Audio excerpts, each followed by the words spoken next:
Good morning, students. Morning, ma'am. Good morning. Okay, let's start our today's class. Let's do a quick revision of our previous class, what we have completed in our last class. The metallurgical medications. એમાં કઈ કઈ medications જોઈ હતી?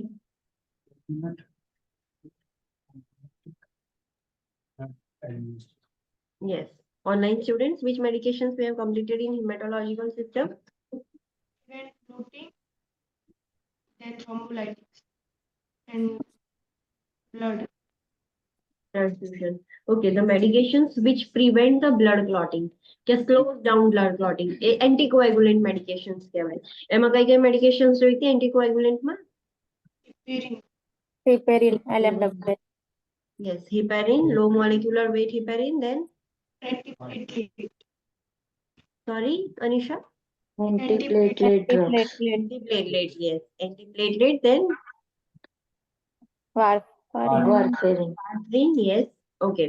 And the medications which break the clot, એને કઈ કહેવાય? thrombolytics, Yes, thrombolytics or fibrinolytics. અને એના પછી blood administration જોયું હતું. So let's do a quick revision.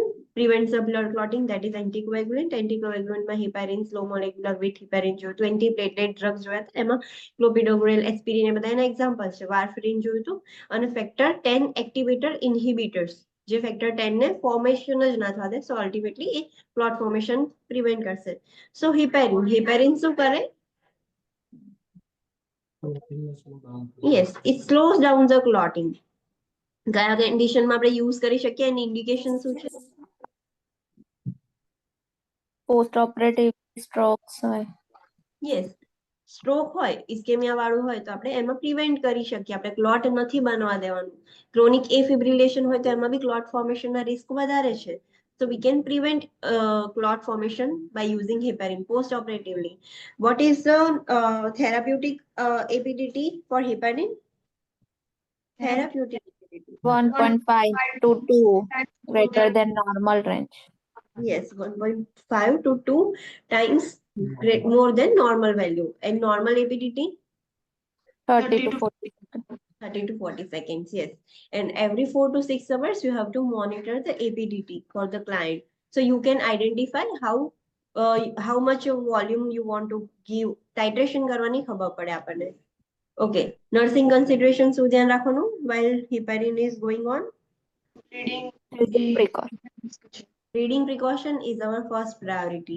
heparin કોઈ પણ anticoagulant ચાલતા હોય તો એમાં precautions હોય ને, first precaution bleeding precautions લેવાનું. જે ક્લાયન્ટને ફોલ નું રિસ્ક હોય એમાં first precaution શું લેશો? તો ફોલ રિસ્ક લેશો. જે ક્લાયન્ટને immunity down હોય એમનું first precaution શું લેશો? Neutropenic. Yes. So એવી રીતે પેલા લોકોનામાં સેફટી પ્રિકોશન આપણી પ્રાયોરિટી આવશે. એન્ટીકોએગ્યુલેન્ટ મેડિકેશન આવે તો બ્લીડિંગ પ્રિકોશન આપણી પ્રાયોરિટી આવે. So bleeding is our first priority. એ ફર્સ્ટ પ્રિકોશન છે. કેવી રીતે ખબર પડશે બ્લીડિંગ થાય છે? Bruising થશે. internal sinus, Nechuria. Yes, external આપણને ખબર નથી પડતી બ્લીડિંગ થાય છે. ઇન્ટરનલ બ્લીડિંગ થાય છે તો એ અલગ અલગ રૂટ્સ થી બહાર આવવાનું ટ્રાય કરશે. લાઈક હિમેચ્યુરિયા, હિમેટેમેસિસ, મેલિના, એપિસ્ટેક્સિસ પણ થઈ શકે. જેટલા પણ રૂટ્સ છે બહાર આવવાના એ આવશે. અને સ્કિન પર બ્રુસિસ, પર્પ્યુરા, પેટેકીઓ બધું જોવા મળે. સો ધીસ આર ધ સાઇન્સ કે ક્લાયન્ટને ઇન્ટરનલ બ્લીડિંગ થયું છે. નેક્સ્ટ મેઇન કોમ્પ્લિકેશન ઓફ હિપેરિન કઈ છે? Heat. Okay, how you will identify કે હીટ થયું છે? platelet level low થઈ જશે, પ્લેટલેટ લેવલ લો થઈ જશે. યસ, એન્ડ બીજું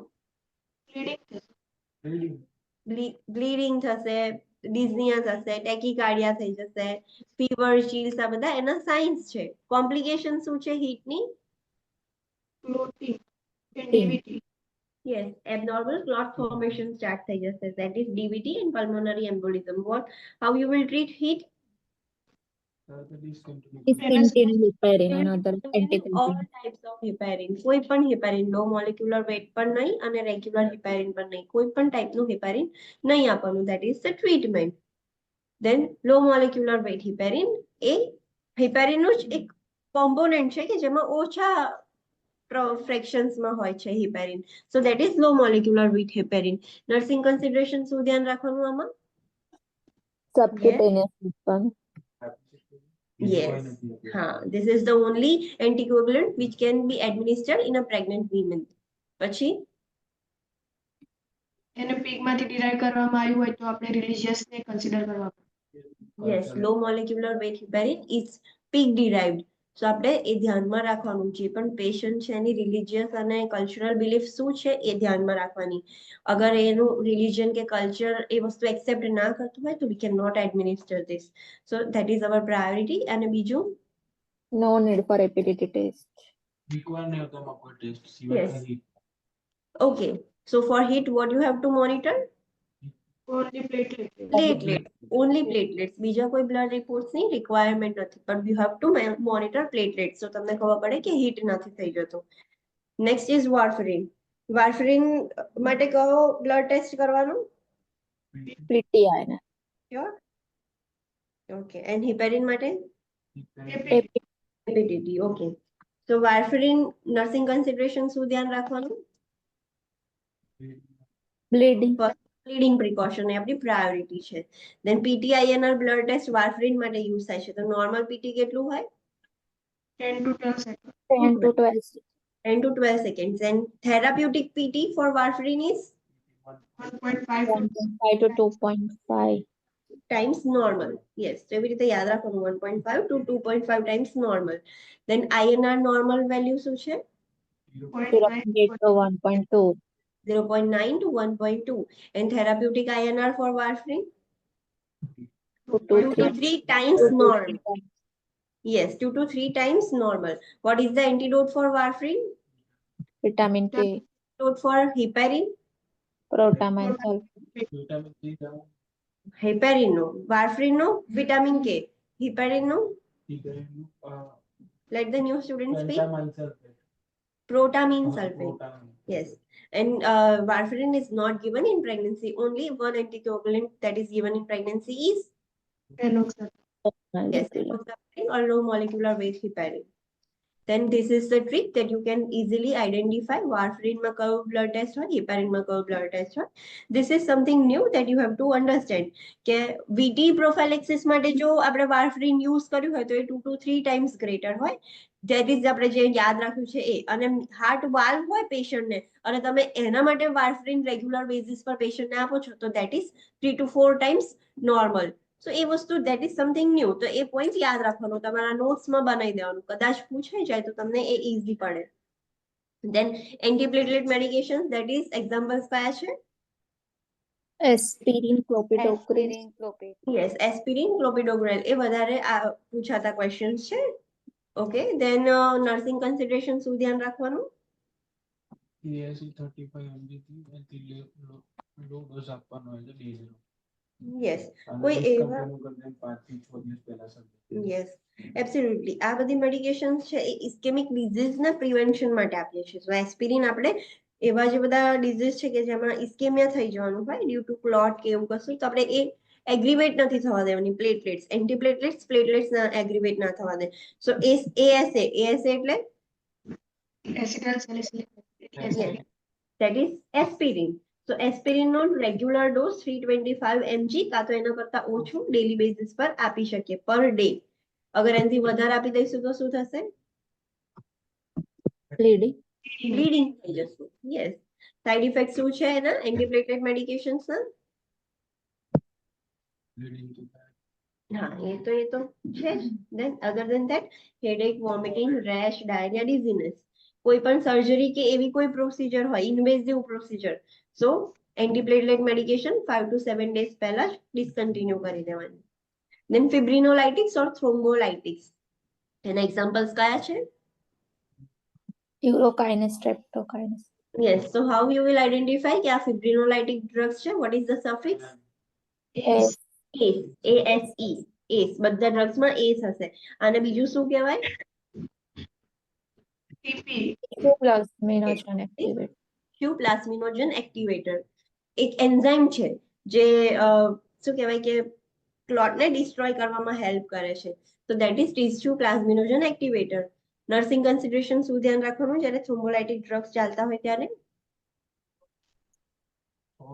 એવું કઈ આવે તો 60 મિનિટના અંદર આપી દેવાનું. યસ, તમારે ટીપીએ એડમિનિસ્ટર કરવું હોય તો જેવું કશીક એવી કન્ડિશન થાય છે, ક્લોટ ફોર્મેશન થાય છે, તો વિધિન 60 મિનિટ્સ તમે આપશો તો જ એ ઇફેક્ટિવ રહેશે. એના પછી તમે આપશો તો એનું કશું જ મતલબ નથી. એનું એડવર્સ ઇફેક્ટ શું છે? Bleeding. યસ, હેમરેજ, બ્લીડિંગ એનું એડવર્સ રિએક્શન છે. We don't have to administer with Antiplatelet anticoagulants. Yes anticoagulant કે એન્ટીપ્લેટલેટ ડ્રગ્સ બીજા જે ચાલતા હોય એની જોડે આપણે થ્રોમ્બોલાઇટિક્સ ના આપી શકીએ. થ્રોમ્બોલાઇટિક્સમાં એલર્જીક રિએક્શન કોમન છે, થાય છે જ, ઇન્જેક્શન સાઇટ પર કેવી રીતે ગમે ત્યાં થશે. તો એના માટે શું કરવાનું? એન્ટીહિસ્ટામિન. એન્ટીહિસ્ટામિન કાં તો કોર્ટિકોસ્ટેરોઇડ્સ, બંનેમાંથી કોઈ પણ આપી શકીએ છીએ આપણે. Next, blood administration. Blood administration is itself a medication, A kind of medicine જ છે. સો તમારે બધા જે મેડિકેશન રાઇટ્સ ફોલો કરો છો બ્લડ એડમિનિસ્ટ્રેશનમાં પણ એ ફોલો કરવાના. હવે કોણ ચેક કરી શકે છે blood bag, blood products?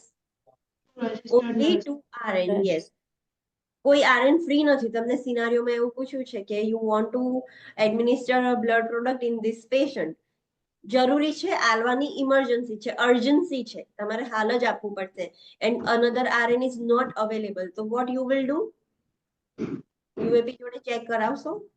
No, you will call PHCP કાં તો બીજા RN ને કાં તો તમારા સુપરવાઇઝરને ઇન્ફોર્મ કરશો કે I want one another RN કે જે મને આ ક્રોસ ચેક કરી શકે. મેં તો કર્યું છે પણ બીજું પર્સન બી ક્રોસ ચેક કરી શકે. So it can be only checked by 2 RNs, not UAP, not LPN.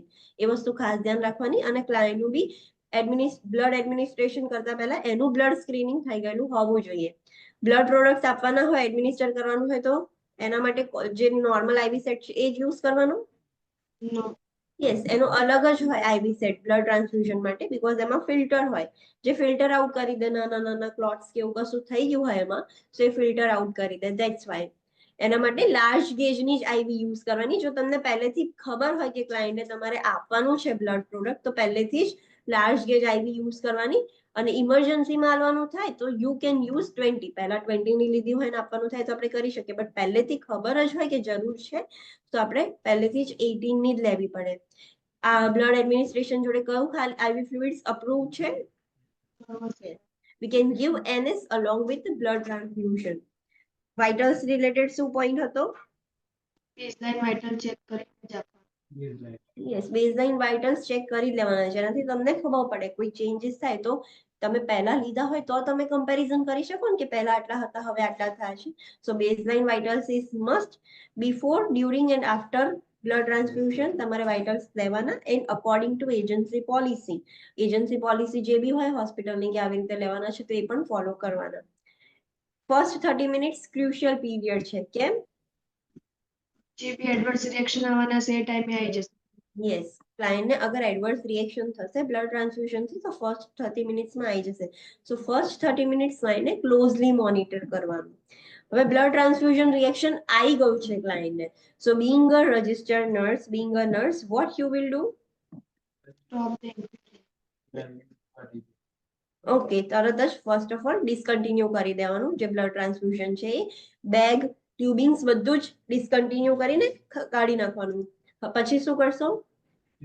આઈવી એક જ હોય તો પછી એને ફ્લશ કરીશું. NS. ઓકે, એક જ આઈવી છે ક્લાયન્ટના હેન્ડમાં જ્યાંથી બ્લડ મેડિકેશન્સ બધું ત્યાંથી જ જાય છે, તો એ આઈવી ને ફ્લશ કરવી પડશે પહેલા. As soon as possible flush કરી દો. સો ક્લોટ ના થઈ જાય, બીકોઝ તમારે હજુ બીજી મેડિકેશન્સ આપવાની જરૂર પડશે. સો એક જ હોય તો ફ્લશ કરી દો, બે હોય તો નહીં કરો તો ચાલશે. It will not bother you. તમે ફ્લશ નથી કરતા, બે હોય તો જરૂરી નથી કે તમારે ફ્લશ કરવું જ પડે. ઇટ ઇઝ નોટ કમ્પલસરી, પણ એક જ હોય તો કરવું પડે. Then what you will do?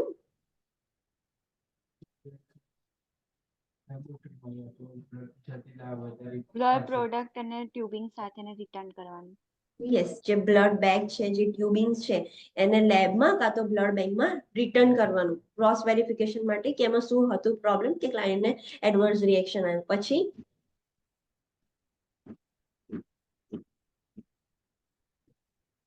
જો મેં સ્લાઇડ ચેન્જ કરી છે, રેપિડ રિસ્પોન્સ ટીમ ને એક્ટિવેટ કરવાની, activate the rapid response team. અને પછી PHCP ને બધાને ઇન્ફોર્મ કર્યું છે, એ આવે છે ત્યાં સુધી ડાયફ્રામ પ્રિપેર કરી રાખવાની.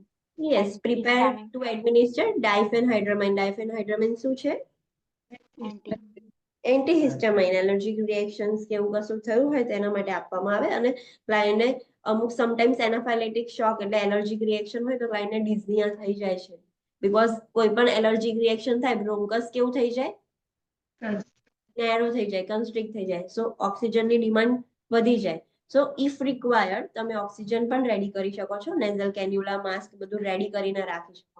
તો ડાયફેનહાઇડ્રામાઇન ઓક્સિજન પ્રિપેર કરી રાખવાનું for administration. So this is about haematological system. Any doubt in this? No, ma'am. Okay, so let's start new system, that is immune system. Immunological system માં કઈ કઈ medications છે એ આપણે જોઈશું. તો એવી કઈ ડ્રગ્સ છે જે આપણી ઇમ્યુનિટીને અફેક્ટ કરે? તો મેઇનલી બે જ ક્લાસિફિકેશન છે. એવી ડ્રગ્સ જે આપણી ઇમ્યુન સિસ્ટમને સ્ટ્રોંગ કરે છે, ફાઇટ કરવામાં હેલ્પ કરે છે, અને બીજી એવી ડ્રગ્સ છે જે આપણી ઇમ્યુન સિસ્ટમને ડાઉન કરે છે, જે આપણી જ ઇમ્યુન સિસ્ટમ ડાઉન થઈ જશે એટલે ફાઇટ નહીં કરી શકે. So there are mainly two main classifications, જે આપણી ઇમ્યુન સિસ્ટમને બૂસ્ટ કરે છે અને જે આપણી ઇમ્યુન સિસ્ટમને ડાઉન કરે છે. ઓકે, સો જે એવી ઇમ્યુન સિસ્ટમ, એવા ડ્રગ્સ કે જે આપણી ઇમ્યુન સિસ્ટમને બૂસ્ટ કરે છે, તો એવા બધા એ જે બધી ડ્રગ્સ છે એને એન્ટીમાઇક્રોબિયલ કહેવાય કાં તો એન્ટી ઇન્ફેક્ટિવ ડ્રગ્સ કહેવાય. એની અંદર કઈ કઈ ડ્રગ્સ આવશે? જે એન્ટીમાઇક્રોબિયલ ડ્રગ્સ છે તો એન્ટીબાયોટિક, એન્ટીવાયરલ, એન્ટીફંગલ, એ બધી જે ડ્રગ્સ છે એ બધી જ એન્ટીમાઇક્રોબિયલ ડ્રગ્સ કહેવાય. ટીબીની જે ડ્રગ્સ છે એ કાઇન્ડ ઓફ એન્ટીબાયોટિક્સ જ છે બીકોઝ ટીબી જે છે એનું પોઝિટિવ એજન્ટ શું છે? માઇકોબેક્ટેરિયમ ટ્યુબરક્યુલાઇ. સો એ બેક્ટેરિયા જ છે. સો એને કિલ કરવા માટે એન્ટીબાયોટિક જ જોઈશે, એન્ટીવાયરલ કે એન્ટીફંગલ નહીં ચાલે. પણ એ ડ્રગ્સ બધી અલગ જ છે, સ્પેશિયલ ટીબી માટે જ છે. સો એટલા માટે ટીબી ડ્રગ્સ એ એન્ટીબાયોટિકના અંદર જ આવે છે. So TB drugs is sub classification of antibiotics. પછી ઇમ્યુનાઇઝેશન્સ થી આપણી ઇમ્યુનિટી બૂસ્ટ જ થાય, એ આપણી ઇમ્યુનિટીને સ્ટ્રોંગ કરે. So this are the drugs which boost our immune system. હવે એવી sorry.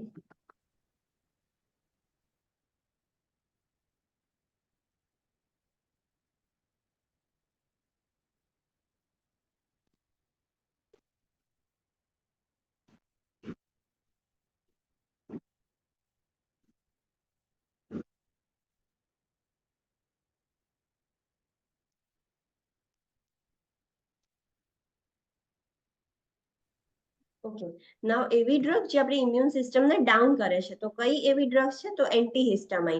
એ આપણી ઇમ્યુન સિસ્ટમને ડાઉન કરે છે, ધેટ્સ વાય એલર્જીક રિએક્શન કંટ્રોલમાં થાય છે. કોક્સ ઇન્હિબિટર્સ, એ આપણે ક્યાં જોયું હતું? કોક્સ ઇન્હિબિટર્સ એનાલ્જેસિક્સમાં આપણે જોયું હતું કોક્સ ઇન્હિબિટર્સ. સો એ પણ અલ્ટિમેટલી ઇન્ફ્લામેશનને ઓછું કરતું હતું. Non steroidal anti inflammatory drugs જે ઇન્ફ્લામેશનને ઓછા કરતા હતા, જે કોક્સ રિસેપ્ટર્સ પર વર્ક કરતા હતા એ બધા. અને સ્ટીરોઇડ્સ પણ શું કરશે? આપણી ઇમ્યુનિટીને ડાઉન કરશે. તો this three drugs downs our immunity. અને ઉપરના જે ડ્રગ્સ જોયા એન્ટીમાઇક્રોબિયલ અને ઇમ્યુનાઇઝેશન, એ આપણી ઇમ્યુનિટીને સ્ટ્રોંગ કરે. એન્ટીમાઇક્રોબિયલમાં કઈ કઈ ડ્રગ્સ આવશે? એન્ટીબાયોટિક, એન્ટીફંગલ અને એન્ટીવાયરલ. આ ડ્રગ્સ એન્ટીમાઇક્રોબિયલમાં આવશે. ઓકે, તો let's start with the antibiotics. First જે છે જે આપણી ઇમ્યુનિટીને બૂસ્ટ કરવામાં હેલ્પ કરે છે that is antibiotics. General information છે regarding antibiotics. You know this words narrow versus broad spectrum. અમુક એવું કહેવાય છે કે narrow spectrum antibiotic, broad spectrum antibiotic. So what is narrow and what is broad spectrum? Any idea? Any guesses try કરો, વિચારો. Therapeutic value narrow હોય એવું, અને થેરાપ્યુટિક વેલ્યુ બેક્ટેરિયલ રેન્જ કેટલી છે એના પર છે, મતલબ target of the bacterial range કે ધીસ મેડિકેશન કેવી રીતે ટાર્ગેટ કરે છે, કેટલી રેન્જમાં. Okay, yes, absolutely right. Narrow spectrum antibiotics એટલે એવી એન્ટીબાયોટિક્સ જે સ્પેસિફિક બેક્ટેરિયા પર જ વર્ક કરે, like gram positive bacteria, gram negative bacteria. એ સ્પેસિફિક બેક્ટેરિયા પર જ વર્ક કરે છે. બીજા કોઈ ઇન્ફેક્શન થયા હોય તો તમે એ વાળી એન્ટીબાયોટિક્સ આપશો તો એ વર્ક નહીં કરે. અને બ્રોડ સ્પેક્ટ્રમ એન્ટીબાયોટિક હોય એ વાઇડ રેન્જ ઓફ બેક્ટેરિયાઝ હોય, ગ્રામ પોઝિટિવ, ગ્રામ નેગેટિવ, બીજા બેક્ટેરિયા એ બધા પર વર્ક કરશે. That is broad spectrum. A broad મતલબ વાઇડ રેન્જ ઓફ બેક્ટેરિયા છે એને કિલ કરવામાં હેલ્પ કરે છે, અને નેરો સ્પેક્ટ્રમ ખાલી સ્પેસિફિક બેક્ટેરિયાને જ કિલ કરે છે. Next is resistance. What is resistance?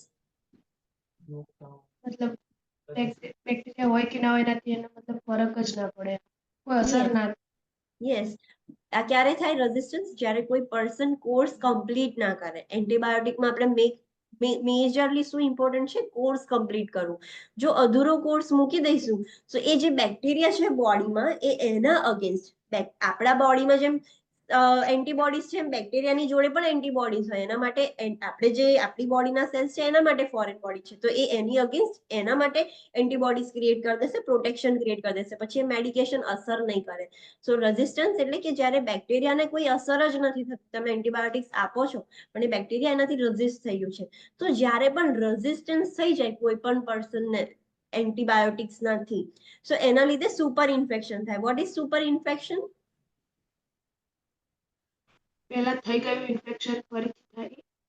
હા, એક વખત ઇન્ફેક્શન હતું, ફરી ઇન્ફેક્શન થાય છે, બીકોઝ હવે એને એન્ટીબાયોટિક્સ અસર જ નથી કરતી. તો સુપર ઇન્ફેક્શનના રિસ્ક વધી જાય અને એચઆઈ ના રિસ્ક વધી જાય. HI means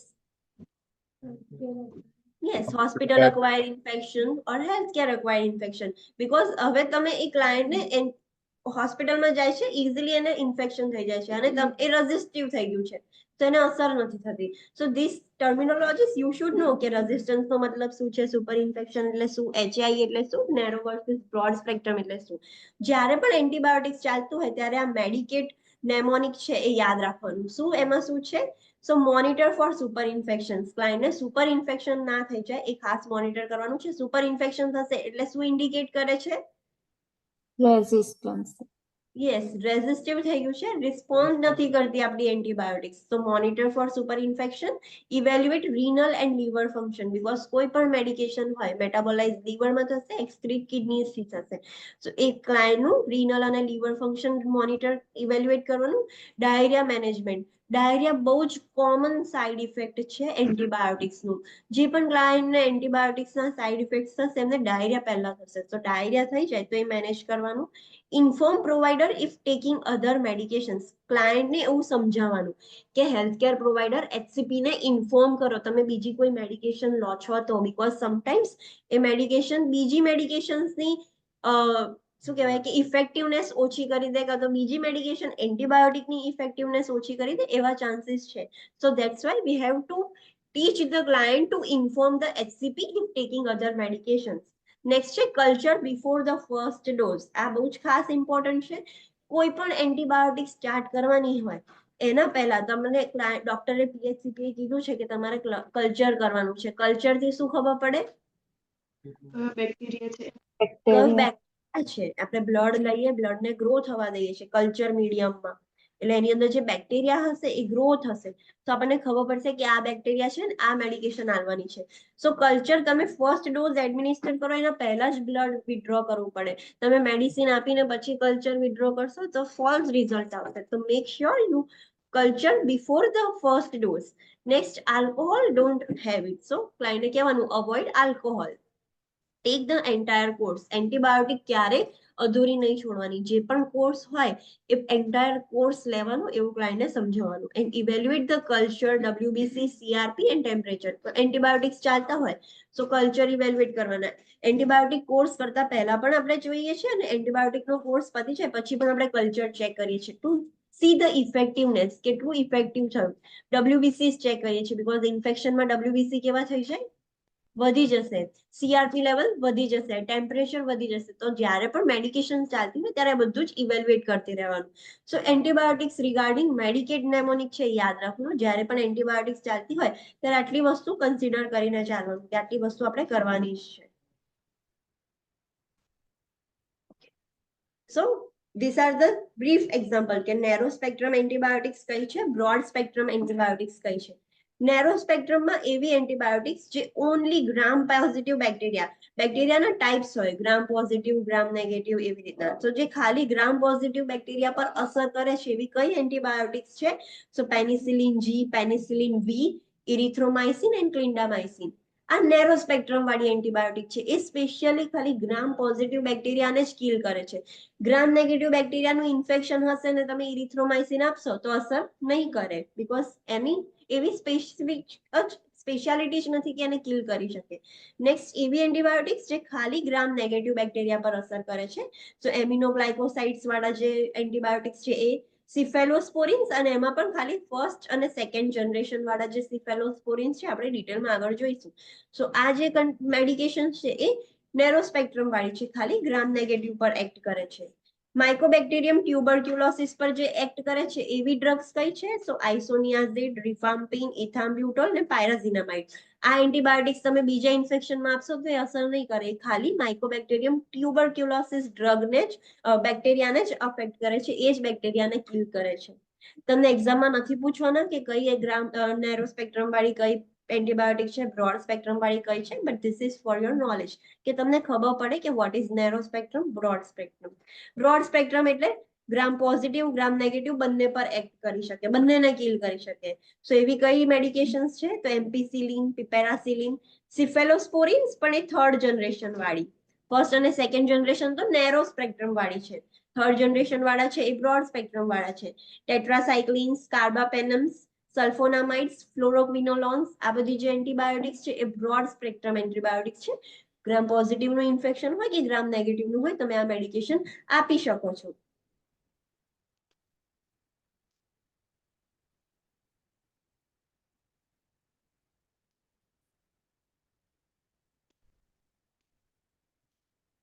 okay, so let's see the antibiotics. Antibiotics માં બી સબ ક્લાસિફિકેશન્સ છે. પેનિસિલિન્સ, સિફેલોસ્પોરિન્સ, એવી રીતના ક્લાસિફિકેશન્સ છે એન્ટીબાયોટિક્સના. સો એના માટે બધા એન્ટીબાયોટિક્સના જે ક્લાસિફિકેશન્સ છે એના નેમોનિક્સ આપેલા છે કે તમને ઇઝીલી ખબર પડે. સો જે પેનિસિલિન ક્લાસમાં આવે છે એમના સફિક્સ શું છે? સિલિન. કોઈ પણ ડ્રગ હશે એની પાછળ સિલિન હશે. Give me example. Amoxicillin. Yes, amoxicillin. Then Piperacillin. Piperacillin. Yes. તો એ જે સિલિન પાછળ વર્ડ આવ્યો તો એના પરથી ખબર પડે કે આ પેનિસિલિન ક્લાસમાં આવે છે. પેનિસિલિન એન્ટીબાયોટિક્સનું સબ ક્લાસિફિકેશન છે, તો સિલિન સફિક્સ થી ખબર પડશે. હવે જે સિફેલોસ્પોરિન્સ જોયા આપણે જોયું કે એના બધા જનરેશન્સ છે. તો સિફેલોસ્પોરિન્સ હશે, જે પણ ડ્રગ્સ સિફેલોસ્પોરિન્સમાં આવતું હશે એનું પ્રીફિક્સ સેફ હશે, CEF. પણ this is the prefix. Safe prefix છે. સો give me example. Ceftriaxone. Yes, સેફટ્રાયક્ઝોન, સેફિક્ઝિમ, તો Cefotaxime. સિફોટેક્ઝિમ. યસ. તો આગળ બધામાં સેફ આવ્યો, CEF. સો એના પરથી ખબર પડે કે આ મેડિકેશન સિફેલોસ્પોરિન ક્લાસિફિકેશનની છે. ધેન કાર્બાપેનમ્સ.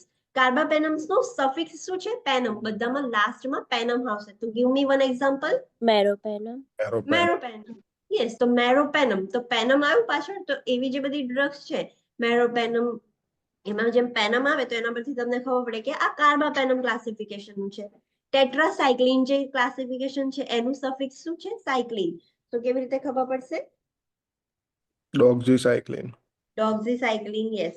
તો એ ડોક્ઝીસાયક્લિન છે, સાયક્લિન પાછળ વર્ડ આવ્યો તો એ ખબર પડશે કે આ ટેટ્રાસાઇક્લિન ક્લાસિફિકેશનનું છે. મેક્રોલાઇટ્સ નું છે માઇસિન. તો give me one example. Erythromycin. Vancomycin. નો નો Vancomycin. નો, વેન્કોમાઇસિન આખું એ ક્લાસિફિકેશન અલગ જ થઈ જાય છે. વેન્કોમાઇસિન મેક્રોલાઇટ્સમાં નથી આવતું. જેન્ટામાઇસિન એમિનોગ્લાયકોસાઇડ્સમાં આવશે. Erythromycin. ઇરિથ્રોમાઇસિન. યસ. તો એ જે માઇસિન, આ અમુક જે ડ્રગ્સ છે મેક્રોલાઇટ્સ, એમિનોગ્લાયકોસિડ્સ અને વેન્કોમાઇસિન, આ કન્ફ્યુઝિંગ ડ્રગ્સ છે બીકોઝ એમાં સિમિલર કાઇન્ડ ઓફ આવે છે. પાછળ માઇસિન અને સિન કોમન છે. સો એ તમારે યાદ રાખવું પડશે. એમિનોગ્લાયકોસિડ્સમાં બી સફિક્સ છે સિન, પણ એ કયા છે? એમિકાસિન, જેન્ટામાઇસિન. ભલે એ માઇસિન પણ આવે છે પણ એ એમિનોગ્લાયકોસાઇડ્સમાં આવે છે. તો આ જે ક્લાસિફિકેશન છે એનું તમને કન્ફ્યુઝન ના થાય. તમને મેડિકેશનમાં એવું નથી પૂછવાના કે આમાં કયું સફિક્સ પ્રીફિક્સ આવે, પણ મેડિકેશનનું નામ હોય તો તમને એટલીસ્ટ ખબર હોવી જોઈએ કે આ કયું છે. સલ્ફોનામાઇડ. સલ્ફોનામાઇડ્સ છે તો એનું પ્રીફિક્સ સલ્ફ હશે. એટલે એમાં કોઈ એક્ઝામ્પલ આપો, કોઈ એક ખબર હોય. Sulfamethoxazole. Methoxazole કે યસ, હા, એ બધા જેમાં આગળ સલ્ફ આવશે વર્ડ, તો એના પરથી ખબર પડશે કે આ સલ્ફોનામાઇડ ડ્રગ્સ છે, સલ્ફોનામાઇડ ગ્રુપનું છે.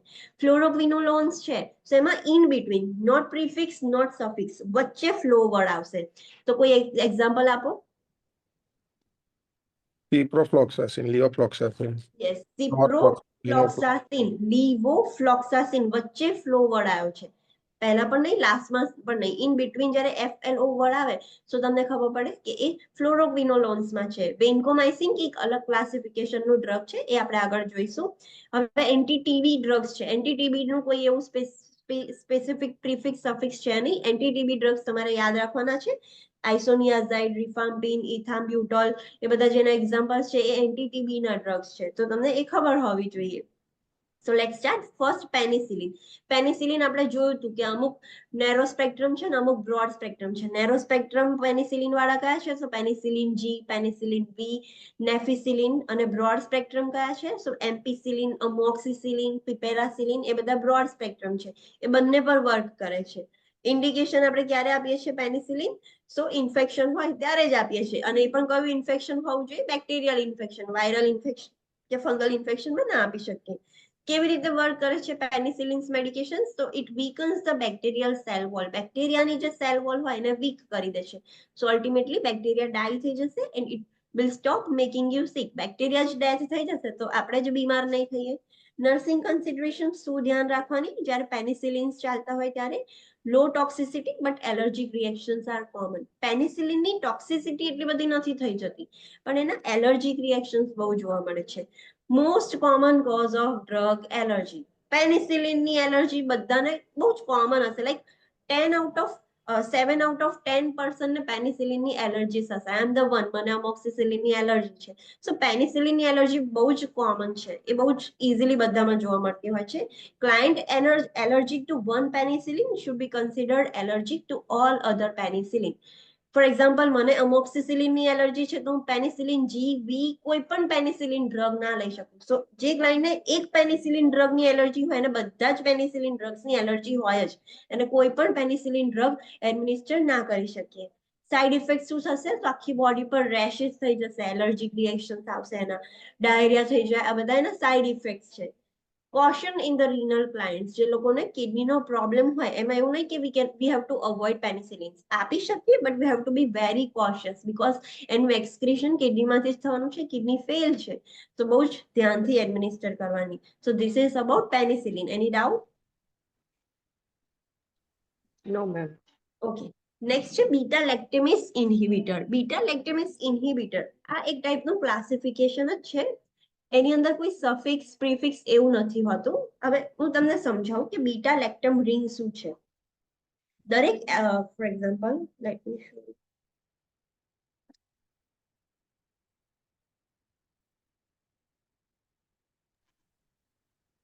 This is bacteria, okay, and this is antibiotic.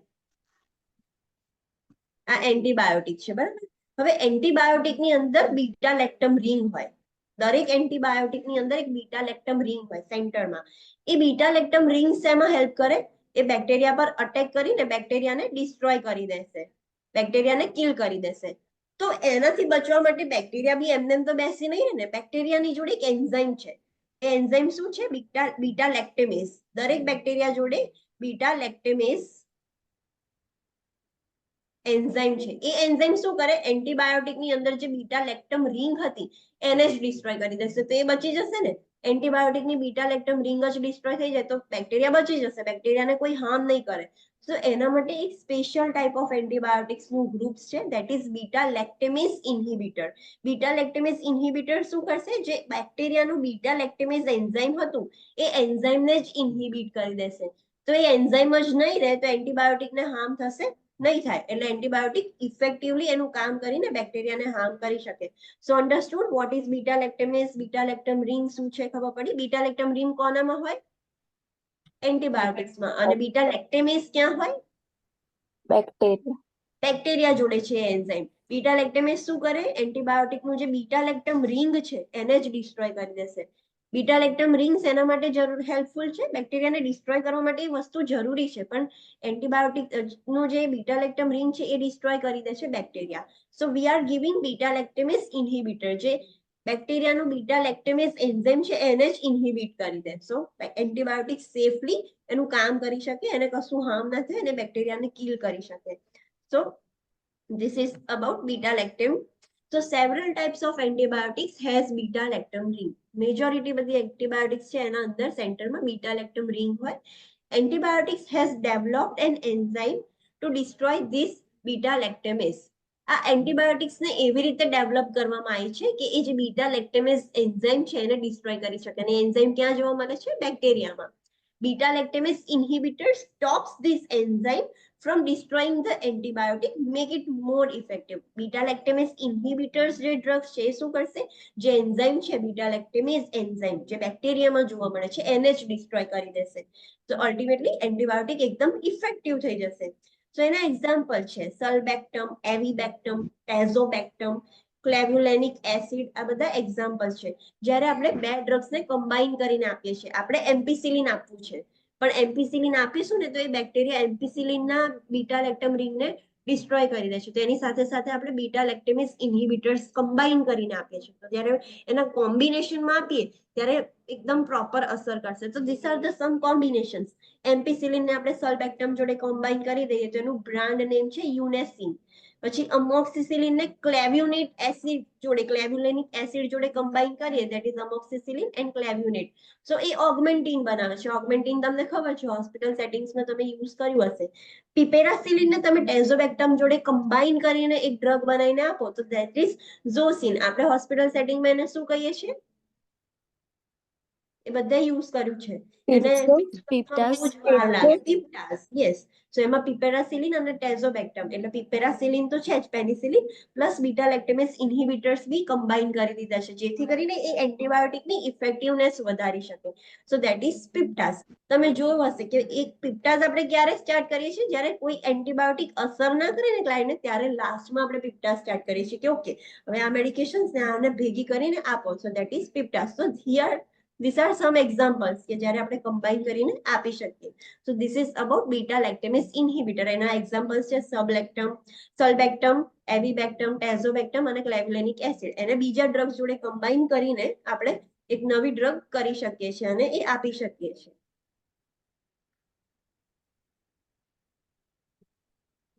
Next is cephalosporins. સિફેલોસ્પોરિન્સની ટોટલ 5 જનરેશન છે. 5 જનરેશન એટલા માટે કે પહેલા ફર્સ્ટ જનરેશન આવી, પછી એમાં થોડુંક ઇમ્પ્રુવમેન્ટ કર્યું કે બીજા બેક્ટેરિયાને પણ કિલ કરી શકે. લાઈક ફર્સ્ટ અને સેકન્ડ જનરેશન નેરો સ્પેક્ટ્રમ વાળી હતી તો એ લોકોએ નવી ડેવલપ કરી લેબમાં એવી રીતે. તો થર્ડ જનરેશન એન્ટીબાયોટિક્સ જે ડેવલપ થઈ એ બ્રોડ સ્પેક્ટ્રમ વાળી હતી, ફોર્થ એનાથી બી એડવાન્સ હતી. તો એવી રીતે એમાં થોડુંક ડેવલપમેન્ટ થયું. That's why there are 5 generation. તો દરેક જનરેશનમાં સિફેલોસ્પોરિન્સ છે એટલે એનું પ્રીફિક્સ શું હશે? સેફ. દરેક જનરેશન, કોઈ પણ જનરેશનની મેડિકેશન હશે એનું પ્રીફિક્સ સેફ જ હશે. સો ફર્સ્ટ જનરેશનના એક્ઝામ્પલ છે સેફડ્રોક્સિલ, સેફઝોલિન, સેફલેક્ઝિન, સિફેલેક્ઝિન, આ બધા એક્ઝામ્પલ છે. સેકન્ડ જનરેશનના સિફ્લોર, સેફોટિનેન, સેફોક્સિટીન, સેફપ્રોઝિલ, આ બધા એક્ઝામ્પલ છે. તમને એક્ઝામમાં એવું નથી પૂછવાના એન્ક્લેક્સમાં કે આ ડ્રગ કઈ જનરેશનનું છે, એવા કોઈ ક્વેશ્ચન નહીં પૂછાય. બ્રીફલી તમારે યાદ રાખવાનું છે જેટલા બી સેફ વાળા ડ્રગ્સ છે બધા જ સિફેલોસ્પોરિન્સ છે. ઇન્ડિકેશન શું છે? તો વાઇડ વેરાયટી ઓફ ઇન્ફેક્શન્સ.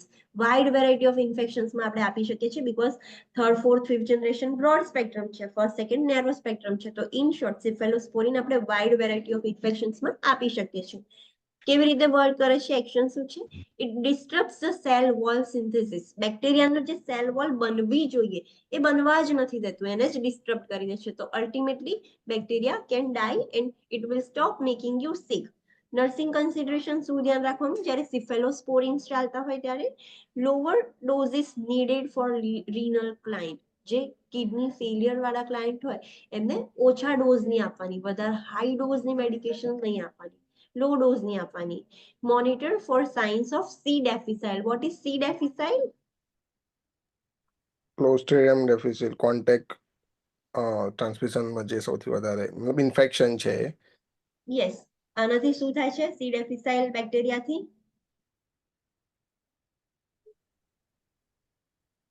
કયા પ્રિકોશન્સમાં આવે છે? કોન્ટેક્ટ પ્રિકોશનમાં. કોન્ટેક્ટ નો બી સબ ટાઈપ છે એક.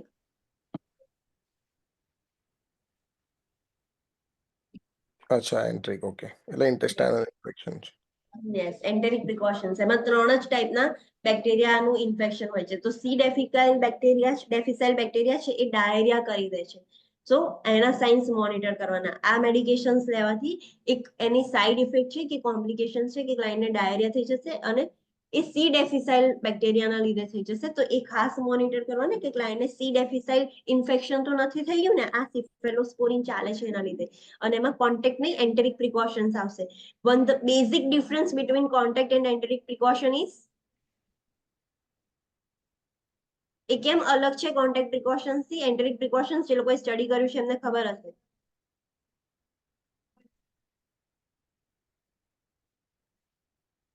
નો આઈડિયા? ભાઈ આપણે એને એન્ટેરિક પ્રિકોશન કહીએ છીએ, કોન્ટેક્ટ પ્રિકોશન કેમ નથી કહેતા? Because there is the one basic difference. Contact precautions માં hand hygiene થી ચાલી જશે. સેનિટાઈઝ કરી દેશો હેન્ડ તો ચાલી જશે. એન્ટેરિક પ્રિકોશન્સ માં હેન્ડ હાઇજીન નહીં, હેન્ડ વોશિંગ કરવું પડે કમ્પલસરી. તો that is the basic difference. બાકી બધું જ સેમ હશે. એન્ટેરિક પ્રિકોશન્સ માં કમ્પલસરીલી હેન્ડ વોશિંગ કરવું પડશે, હેન્ડ હાઇજીન નહીં ચાલે. તો એ વસ્તુ આપણે સ્ટડી કરીશું, FON માં આવશે. બટ જે લોકોને ખબર છે એ લોકો માટે રિવિઝન હતું કે એન્ટેરિક પ્રિકોશન્સ શું ધ્યાન રાખવાનું, એમાં શું અલગ છે. Use with caution if non penicillin allergy, possibility of cross sensitivity. હા, આ વસ્તુ યાદ રાખવાની કે અમુક લોકોને જેને પેનિસિલિનની એલર્જી હોય, સો ચાન્સીસ છે કે સિફેલોસ્પોરિનની બી સેન્સિટિવિટી થઈ શકે છે. સો કોશિયસલી એડમિનિસ્ટર કરવાનું. એવું નથી કે એની પણ એલર્જી હશે, પેનિસિલિનની હોય તો સિફેલોસ્પોરિનની હોય એવું નહીં, પણ થઈ શકે છે. So we have to be very cautious. પહેલા ટેસ્ટ ડોઝ આપવાનું, પછી સ્ટાર્ટ કરવાનું. કદાચ થઈ જાય તો પ્રોબ્લેમેટિક છે. So make sure we have to be very cautious જે લોકોને પેનિસિલિનની એલર્જી હોય, બીકોઝ ક્રોસ સેન્સિટિવિટી થઈ શકે છે.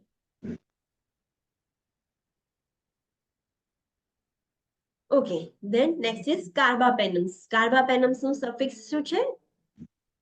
પેનમ્સ. યસ, તો ઇમીપેનમ, મેરોપેનમ, ઇર્ટાપેનમ, ડોરીપેનમ એ બધાના એક્ઝામ્પલ્સ છે. ઇન્ડિકેશન શું છે? તો wide variety of infection. So એ બ્રોડ સ્પેક્ટ્રમ થઈ. એક્શન શું છે? કેવી રીતે વર્ક કરે છે? તો it weakens the cell wall, bacteria dies and stop making you sick. Nursing consideration શું ધ્યાન રાખવાનું? So side effects are GI upset. Antibiotics લો એટલે જીઆઈ અપસેટ થઈ જાય. એટલા માટે જ ડાયરિયા એ બહુ જ કોમન સાઇડ ઇફેક્ટ છે એન્ટીબાયોટિક્સનું. Reduce blood level of valproate. એનો કહેવાનો મતલબ એવું છે કે કોઈ પેશન્ટ છે જે સોડિયમ વાલ્પ્રોએટ લે છે અને એને કશું ઇન્ફેક્શન થયું, તમે કાર્બાપેનમ્સ આપ્યા, કોઈ પણ પેનમ વાળું ડ્રગ આપ્યું, સો આ ડ્રગના લીધે એના બ્લડની અંદર સોડિયમ વાલ્પ્રોએટનું લેવલ ઓછું થઈ જશે. એટલે સોડિયમ વાલ્પ્રોએટ જ ઓછું થઈ જાય તો એ લેસ ઇફેક્ટિવ થઈ જશે. તો કાર્બાપેનમ્સ અને સોડિયમ વાલ્પ્રોએટ કમ્બાઇનલી ના આપી શકાય. Avoid in the client on valproate. એવા ક્લાયન્ટ્સ જે સોડિયમ વાલ્પ્રોએટ લેતા હોય એવા ક્લાયન્ટ્સને આપણે આ કાર્બાપેનમ્સ નહીં આપવાની. If necessary supplemental anti convulsion treatment needed. Sodium valproate anti convulsion medication હતી, સીઝર્સમાં આપણે ખાતા હતા. તો એવું થાય કે આપણે આલવું પડે એવું જ છે, જરૂરી જ છે કે આપણે કાર્બાપેનમ્સ આપવું જ પડશે, જરૂર પડી જ છે. તો પછી શું કરવાનું? સપ્લિમેન્ટલ એન્ટી કન્વર્ઝન્સ આલવાના. એટલે બીજું એક્સ્ટ્રા એન્ટી કન્વર્ઝન પણ આપવાનું, બીકોઝ સોડિયમ વાલ્પ્રોએટનું તો લેવલ ઓછું થઈ ગયું છે, બ્લડની અંદર એ ડ્રગ જ નથી રહેતી બહુ, તો એ અસર કેવી રીતે કરશે? તો પછી તમારે એક્સ્ટ્રા એન્ટી કન્વર્ઝન મેડિકેશન આપવી પડે. બટ નોર્મલી અવોઇડ કરીએ છીએ, પણ એવા કોઈ કોન્સિક્વન્સીસ થઈ ગયા કે તમારે આપવું જ પડે છે તો પછી સપ્લિમેન્ટલ એન્ટી કન્વર્ઝન ટ્રીટમેન્ટ આપવાની. So this is the nursing consideration about carbapenems. આ વસ્તુ યાદ રાખવાની.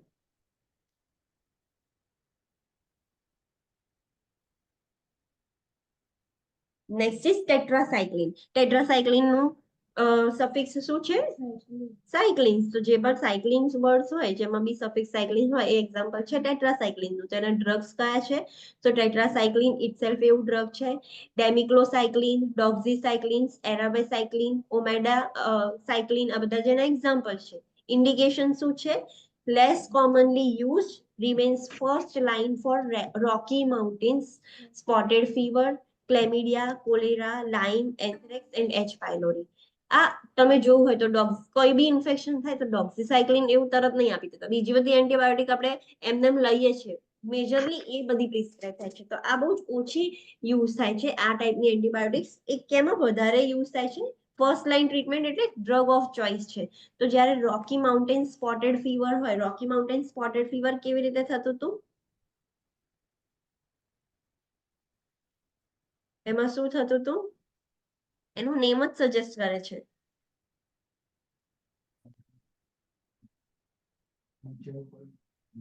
ના.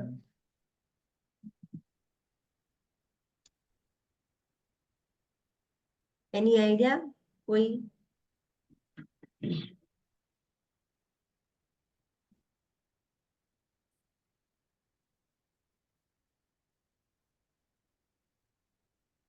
લાઇમ ડિઝીઝ કેવી રીતે થતું હતું?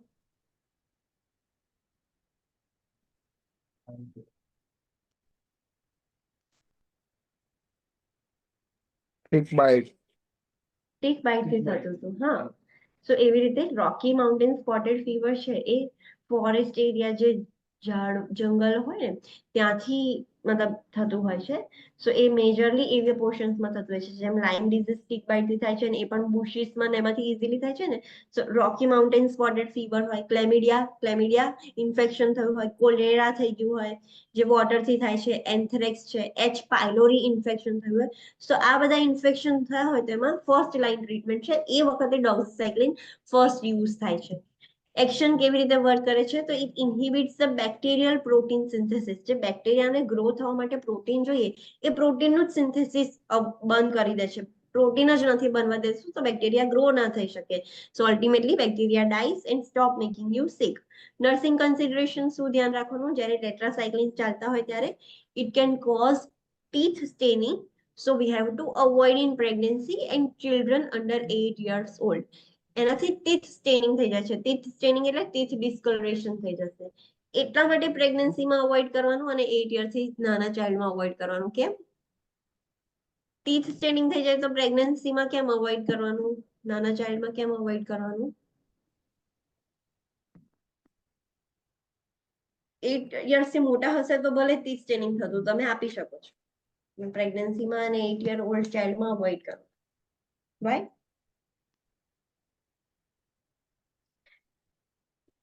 બીકોઝ આ જે ડ્રગ્સ છે ટેટ્રાસાઇક્લિન ડ્રગ્સ એ કેલ્શિયમ જોડે બાઇન્ડ થઈ જાય છે. અને કેલ્શિયમ ક્યાં હોય? દાંતમાં, બોન્સમાં બધે જ હોય. તો એ કેલ્શિયમ જોડે બાઇન્ડ થઈને એ સ્ટેનિંગ કરી દેશે. તો એ બધે જ્યાં જ્યાં કેલ્શિયમ ડિપોઝિટ થશે ત્યાં બધે જ સ્ટેનિંગ થઈ જશે. તો ટીથમાં, બોન્સમાં. તો જે પ્રેગ્નેન્ટ વિમેન હોય એની અંદર એક ફીટસ ગ્રો થાય છે.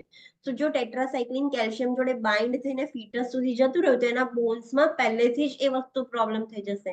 એના બોન્સમાં ડિફોર્મિટીઝ થશે, બોન્સમાં જ સ્ટેનિંગ જોવા મળશે, એના ટીથમાં બી સ્ટેનિંગ જોવા મળશે. અને 8 યરથી નાના ચાઇલ્ડ હોય તો હજુ એમના પરમનન્ટ ટીથ આયા ના હોય, હજુ ડેવલપિંગ હોય, હજુ એમના મિલ્ક ટીથ હોય, પછી પરમનન્ટ ટીથ આવે. સો એવા ચાઇલ્ડને બી તમે આપી દો તો એ કેલ્શિયમ જોડે બાઇન્ડ થઈને સ્ટેનિંગ કરી દેશે. એટલા માટે ફિમેલ્સ, જે પ્રેગ્નેન્ટ ફિમેલ્સ હોય ને 8 યરથી નાનું ચાઇલ્ડ હોય એમને ના અપાય. બીકોઝ હજુ એમના પરમનન્ટ ટીથ નથી આવ્યા, એ ગ્રોઈંગ ફેઝમાં છે. ધેટ્સ વાય એમને ના આપી શકીએ. It causes photosensitivity. તો ફોટોસેન્સિટિવિટી હોય તો લાઇટને અવોઇડ કરવાની.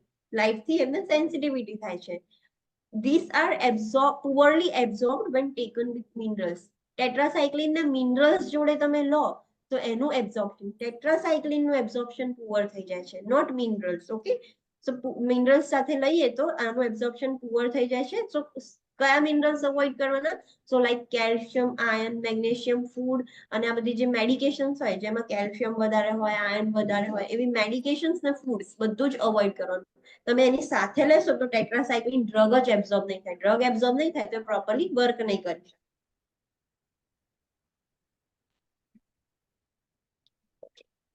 Next is મેક્રોલાઇટ્સ.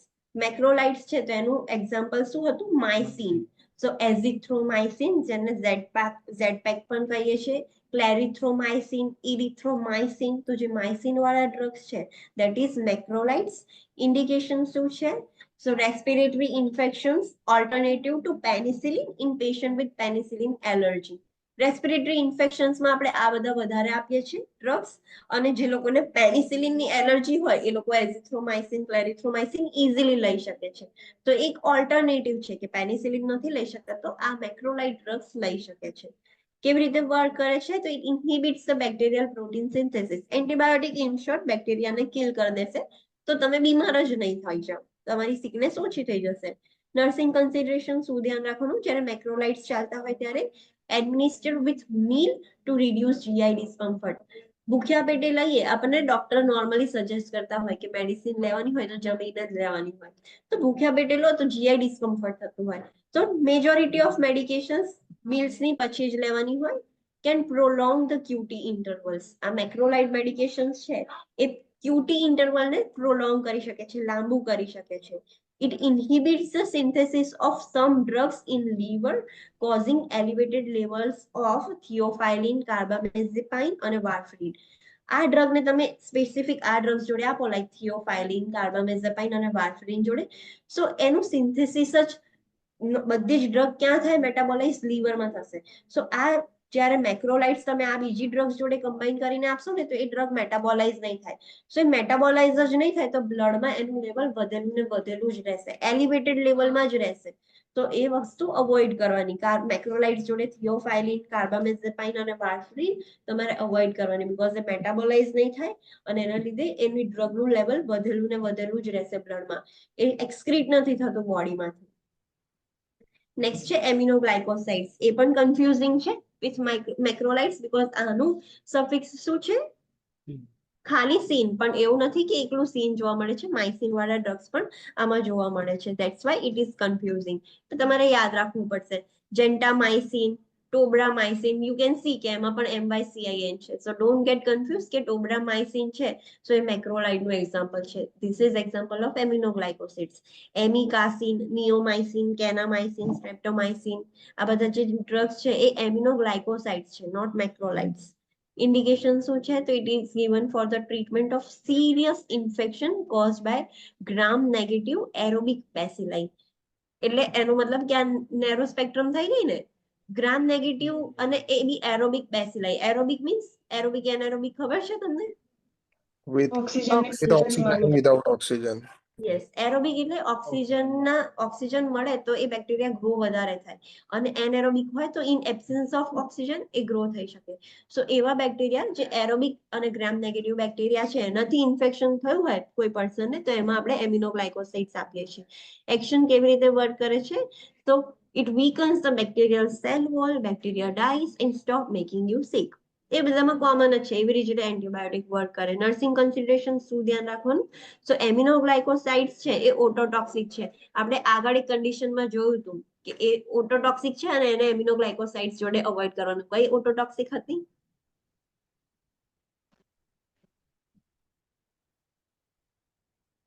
કા સિસ્ટમમાં જોયું હતું એવું કશું યાદ છે?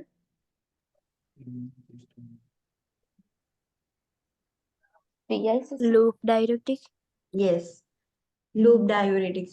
એ ઓટોટોક્સિક હતું અને એટલા માટે એને ગ્લાયકોસાઇડ્સ, એમિનોગ્લાયકોસાઇડ્સ જોડે નહીં આપવાનું, બીકોઝ ઓર ઓટોટોક્સિસિટી થઈ શકે છે. સો આ ડ્રગ છે એ ઓટોટોક્સિસિટી માટે છે. સો ઓટોટોક્સિસિટી થશે તો ક્લાયન્ટને ટીનિટસ થશે. What is tinnitus? Let the new student speak. Tinnitus means no. Raj is present or not? Raj, please unmute yourself. Tell me what is tinnitus? You are not speaking anything.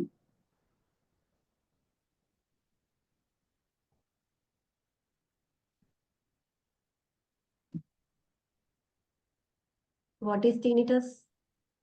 તમને ખબર છે tinnitus? Raj, can you hear me? Please unmute કરો.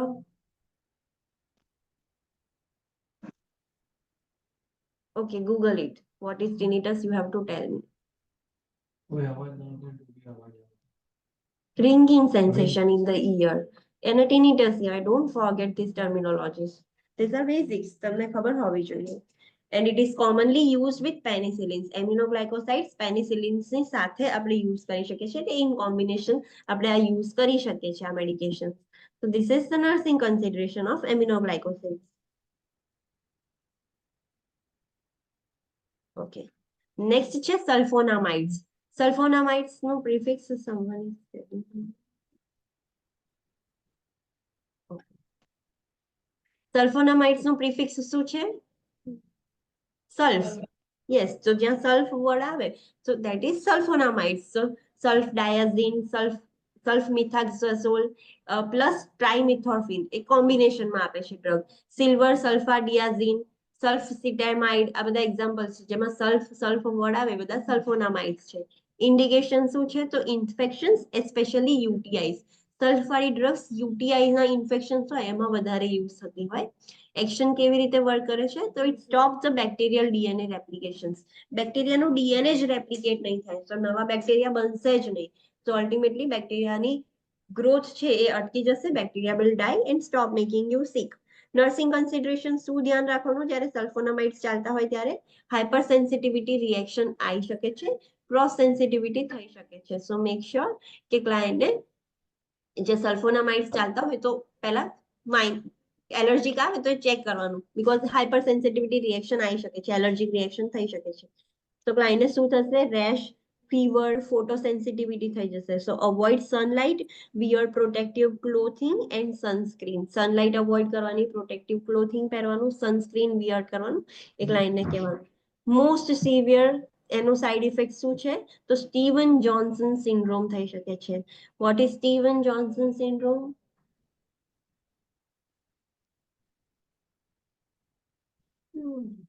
Skin જ affect થાય છે એવું જોઈએ ને, શું થશે? સ્કિન પર રેશિસ જેવું થઈ જાય. રેશિસ, બ્લિસ્ટર ફોર્મેશન થઈ જશે. અને મેજરલી એ સ્ટીવન જોન્સન સિન્ડ્રોમ મેડિકેશનના લીધે જ થાય. એનું મેડિકેશનનું એટલું બધું એલર્જીક રિએક્શન થઈ જશે કે ક્લાયન્ટને રેશિસ થઈ જશે, બ્લિસ્ટર્સ, ફોલ્લા પડી જશે સ્કિન પર, અને ગમે ત્યારે મતલબ રપ્ચર થઈને એ કરી શકે છે, મતલબ બ્લિસ્ટર્સ થઈ જશે. એના બધા બહુ જ સિન્ડ્રોમ છે, એટલે એક નહીં, બધા બહુ જ સાઇન એન્ડ સિમ્ટમ્સ હોય. રેશિસ છે, રેડનેસ થઈ જશે, બધું જ જોવા મળશે, બ્લિસ્ટર્સ થઈ જશે. તો એ બધા એના સાઇન્સ છે જે મેડિકેશન્સના સાઇડ ઇફેક્ટના લીધે થાય છે. ઓકે, એના બીજું સાઇડ ઇફેક્ટ શું છે? એક તો સ્ટીવન જોન્સન સિન્ડ્રોમ થશે. નેક્સ્ટ છે બ્લડ ડિસ્ક્રેસિયાસ. બ્લડ ડિસ્ક્રેસિયાસમાં શું થશે? ડિસ્ક્રેસિયા એટલે શું? બ્લડના બધા જ cells like WBC, platelets, RBCs બધું જ ઓછું થઈ જશે. સો એના લીધે બ્લડ ડિસ્ક્રેસિયાસ થશે. એના લીધે હિમોલાઇટિક અનેમિયા જોવા મળે. What is haemolytic અનેમિયા?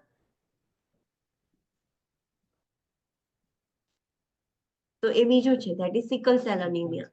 એનો શેપ સિકલ સેલ થઈ જાય. હિમોલાઇટિક અનેમિયા મીન્સ એનું નેમ જ સજેસ્ટ કરે RBC છે. બ્રેકડાઉન થાય ફાસ્ટર. યસ, RBCs નું બ્રેકડાઉન થઈ જશે, હિમોલાઇસિસ થઈ જશે, બ્રેકડાઉન થઈ જશે, એના લીધે અનિમિયા થયું છે. If G6PD, that is glucose 6 phosphate dehydrogenase deficiency is present, monitor CBCs. RBCs ની ઉપર એક G6PD એન્ઝાઇમ હોય, એ એન્ઝાઇમ RBCs ને પ્રોટેક્ટ કરી રાખે, એને ડિસ્ટ્રોય ના થવા દે એમને. પણ એ એન્ઝાઇમની જ ડેફિશિયન્સી થઈ જાય તો એના લીધે એ આરબીસીસ પોતાની સેલ્ફને પ્રોટેક્ટ નહીં કરી શકે ને એનું બ્રેકડાઉન થઈ જશે. ધેટ્સ વાય હિમોલાઇટિક અનિમિયા જોવા મળે. તો એના માટે CBCs કમ્પ્લીટ બ્લડ કાઉન્ટ કરવું પડે તો ખબર પડે કે ક્લાયન્ટને અનિમિયા છે કે નહીં. કર્નિક્ટરસ થઈ જશે. What is kernicterus? It's the fatal form of jaundice in children. એમાં Yes. ડેમેજ થઈ જાય, બિલિરુબિન હા. લેવલ હાઈ થઈ જાય ને એના લીધે બ્રેન ને સ્પાઇનલ કોર્ડ ડેમેજ થઈ જાય. યસ, બીકોઝ એ બિલિરુબિન ત્યાં ડિપોઝિટ થઈ જશે. ઇન શોર્ટ જોન્ડિસ, જે ચાઇલ્ડમાં જોન્ડિસ થાય છે આપણે એને કર્નિક્ટરસ કહીએ છીએ. ઇક્ટ્રસ એટલે યલોઇશ ડિસ્કલરેશન જે થતું હતું ને તો કર્નિક્ટરસ એટલે બધે જ બિલિરુબિન ડિપોઝિટ થઈને યલો દેખાશે. સો એના લીધે કર્નિક્ટરસ થઈ શકે છે. So we have to avoid administering it with in the infants less than 2 months. જે ઇન્ફન્ટ હોય 2 months થી નાના ઇન્ફન્ટ હોય એમનામાં આ મેડિકેશન ના આપી શકે. And after 32 weeks of gestation during pregnancy or if mother is breastfeeding. Mother pregnant છે અને એ પણ 32 વીક્સ થઈ ગયા છે, સો એવી મધરને પણ ના આપી શકીએ. મધર બ્રેસ્ટ ફીડિંગ હોય તો એવી મધરને પણ ના આપી શકીએ, બીકોઝ એ મેડિકેશન્સ બ્લડ અને પ્લાઝમા જે પ્લાસેન્ટા ક્રોસ કરીને ફીટસને અફેક્ટ કરી શકે ઓર જે મધર લેક્ટેટિંગ મધર હશે તો મિલ્કમાં થઈને ફીટસને જઈને એની બોડીમાં કર્નિક્ટર્સ કરી શકે. સો આના લીધે કર્નિક્ટર્સ થાય છે. બીજું, આ ડ્રગ જે છે એ નેફ્રોટોક્સિક ડ્રગ છે. સો ક્લાયન્ટને સમજાવવાનું કે drink 8 to 10 glasses of water per day. એ નેફ્રોટોક્સિક છે. ડિહાઇડ્રેશન થશે, ફ્લુઇડ ઓછું હશે તો કિડની ડેમેજ થઈ જશે. તો ક્લાયન્ટને સમજાવવાનું કે પાણી વધારે પીવો, સો જે મેડિકેશન એક્સ્ટ્રા મેડિકેશન છે ફ્લશ આઉટ થઈ જાય. Lower doses needed for renal client, અને ઓલરેડી એની કિડની હેલ્ધી નથી, રીનલ પ્રોબ્લેમ વાળા ક્લાયન્ટ છે તો એમનામાં લો ડોઝિસ આપવાના, હાઈ ડોઝિસ નહીં આપવાના. તો this are the nursing consideration. તમારે ધ્યાન રાખવાનું કે આ મેડિકેશનના લીધે આટલું થઈ શકે છે. નેક્સ્ટ છે ફ્લોરોક્વિનોલોન્સ. તો એનું મિડલમાં ફ્લો જોવા મળશે, લાઈક સિપ્રોફ્લોક્સાસિન, લિવોફ્લોક્સાસિન, મોક્સિફ્લોક્સાસિન, ઓફ્લોક્સાસિન. સો ફ્લો વર્ડ વચ્ચે આવે ધેટ ઇઝ ધ ફ્લોરોક્વિનોલોન્સ. આ બધી જ ફ્લોરોક્વિનોલોન્સ છે. ઇન્ડિકેશન શું છે? તો વાઇડ વેરાયટી ઓફ ઇન્ફેક્શન્સ. એટલે અગેન વાઇડ વેરાયટી આવે એટલે કેવી સ્પેક્ટ્રમની કહેવાય? Broad spectrum. યસ, બધા બહુ જ એમાં ઇન્ફેક્શનમાં હેલ્પ કરે છે. એક્શન કેવી રીતે વર્ક કરે છે? તો it stops the DNA, bacterial DNA replication. Bacteria dies and stop making you sick. Fluoroquinolones ની નર્સિંગ કન્સિડરેશન શું ધ્યાન રાખવાની? તો risk for tendinitis or tendon rupture. Tendinitis means Inflammation of the tendons, muscle tendon. Yes, જે tendons છે એમાં inflammation થઈ શકે છે અને મેડિકેશન ઓવરડોઝ થઈ જાય કે સાઇડ ઇફેક્ટના લીધે, ઓર ટેન્ડન કેન રપ્ચર, ઇન્ફ્લામ થઈને એ રપ્ચર પણ થઈ શકે છે. સો એનું રિસ્ક વધારે હોય છે. It is avoided in child less than 18 year old. 18 યરથી નાના હોય એમને આ મેડિકેશન્સ અવોઇડ કરવાની, નહીં આપવાની. It exacerbate muscle weakness in myasthenia gravis. ક્લાયન્ટને ઓલરેડી માયસ્થેનિયા ગ્રેવિસ છે, આપણને ખબર છે આ મેડિકેશન મસલ્સ ને ટેન્ડન્સ પર જ સાઇડ ઇફેક્ટ્સ જોવા મળે છે. તો માયસ્થેનિયા ગ્રેવિસ હોય તો તમે એમાં આ મેડિકેશન્સ આપો એવા પેશન્ટને તો એ મસલ વીકનેસ ઓર સિવિયર થઈ જશે, એક્ઝર્સર્બેટ થઈ જશે વીકનેસ. ફોટોટોક્સિસિટી થઈ શકે છે, it means photosensitivity. Then absorption reduced by cations. Give queen alone. જે કેટાયન્સ છે, કેવા કેટાયન્સ? Like એન્ટાસિડ્સ, iron, zinc, sucralfate, calcium, આ બધા કેટાયન્સ છે. એની સાથે તમે ફ્લોરોક્વિનોલોન્સ આપો તો નું એબ્ઝોર્પ્શન ઓછું થઈ જાય છે.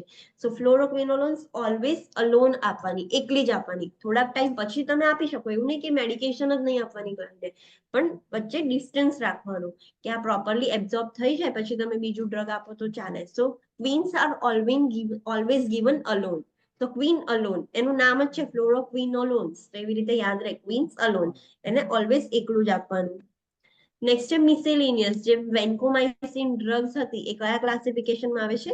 તો ગ્લાયકોપેપ્ટાઇડ એન્ટીબાયોટિકમાં આવે છે. ધેટ ઇઝ ધ એ વેન્કોમાઇસિન માઇસિન છે, મેક્રોલાઇટ્સમાં પણ નથી આવતા, એમિનોગ્લાયકોસાઇડ્સમાં પણ નથી આવતા. એનું અલગ જ ક્લાસિફિકેશન છે, ધેટ ઇઝ ગ્લાયકોપેપ્ટાઇડ એન્ટીબાયોટિક્સ, અને એનું એક્ઝામ્પલ છે વેન્કોમાઇસિન ઓનલી. એ વેન્કોમાઇસિન કોઈ ક્લાસિફિકેશનમાં નથી આવતું, આ ક્લાસિફિકેશનમાં આવે છે.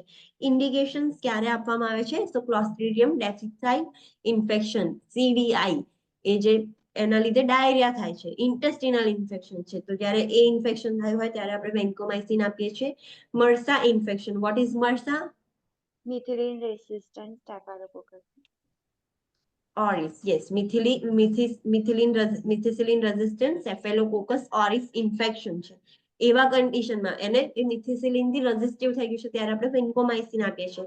And treatment of severe infection with susceptible organism in patients allergic to penicillins. એવા પેશન્ટ જે લોકોને સિરિયસ ઇન્ફેક્શન છે, પેનિસિલિનની પાછી એલર્જી છે, તો એવા ક્લાયન્ટ્સને, એવા પેશન્ટ્સને તમે વેન્કોમાઇસિન ડ્રગ્સ આપી શકો છો. કેવી રીતે વર્ક કરે છે? તો it inhibits the cell wall synthesis and therefore promotes the bacterial lysis and death. Cell wall સિન્થેસિસને જ બનવા નથી દેતું, તો એના લીધે બેક્ટેરિયા બ્રેકડાઉન થઈ જશે, બેક્ટેરિયાનું લાઇસિસ થઈ જશે અને એની ડેથ થઈ જશે. And bacteria will die and stop making you sick. Nursing consideration શું ધ્યાન રાખવાની? તો વેન્કોમાઇસિન ડ્રગ છે એ નેફ્રોટોક્સિક છે. Monitors through level. What is through level? એનું બ્લડ એ નેફ્રોટોક્સિક છે. સો થોડાક ઇન્ટરવલે ક્લાયન્ટનું જ્યારે તમારે બીજો ડોઝ આલવાનો હોય કે એનું રેગ્યુલર ડોઝ ચાલતું હોય ત્યારે ક્લાયન્ટના બ્લડ ચેક કરવાના એના બ્લડની અંદર વેન્કોમાઇસિન કેટલું છે. જો ઓલરેડી વધારે હોય અને તમે બીજું આપી દો તો ટોક્સિસિટી થઈ જાય વેન્કોમાઇસિનની. That's why blood levels monitor કરતું રહેવાનું કે એના બ્લડમાં કેટલું છે વેન્કોમાઇસિન. જસ્ટ લાઈક વાર્ફરીન અને હિપેરિન ઓવરડોઝ ના થઈ જાય, બ્લીડિંગ ના વધી જાય, એવી રીતે વેન્કોમાઇસિનની ટોક્સિસિટી ના થઈ જાય એટલા માટે બ્લડ લેવલ મોનિટર કરતું રહેવાનું. તો જેનાથી તમને ખબર પડે. Red man syndrome. Red man syndrome એનું નેમ જ સજેસ્ટ કરે છે. સિન્ડ્રોમ છે એટલે બધા બહુ સિમ્ટમ્સ હશે, અને રેડ મેન એટલે ક્લાયન્ટ એકદમ રેડ રેડ દેખાશે. તો કેવી રીતે રેડ દેખાશે? તો ફ્લશિંગ થઈ જશે, રેશ થશે, પ્રુરિટસ થશે. What is pruritus? આમ ખોટું થઈ જાય પણ દબાવવાનું પ્રુરિટસ મીન્સ ફૂલ્લીનો એક જ that is the size NGID માં જે આપણે ઇમેજમાં જોયું હતું એ. પ્રુરિટસ મીન્સ ફૂલનો itching of skin. ખંજવાળ આવશે, itching થશે. that is- Itching થવી. urticaria means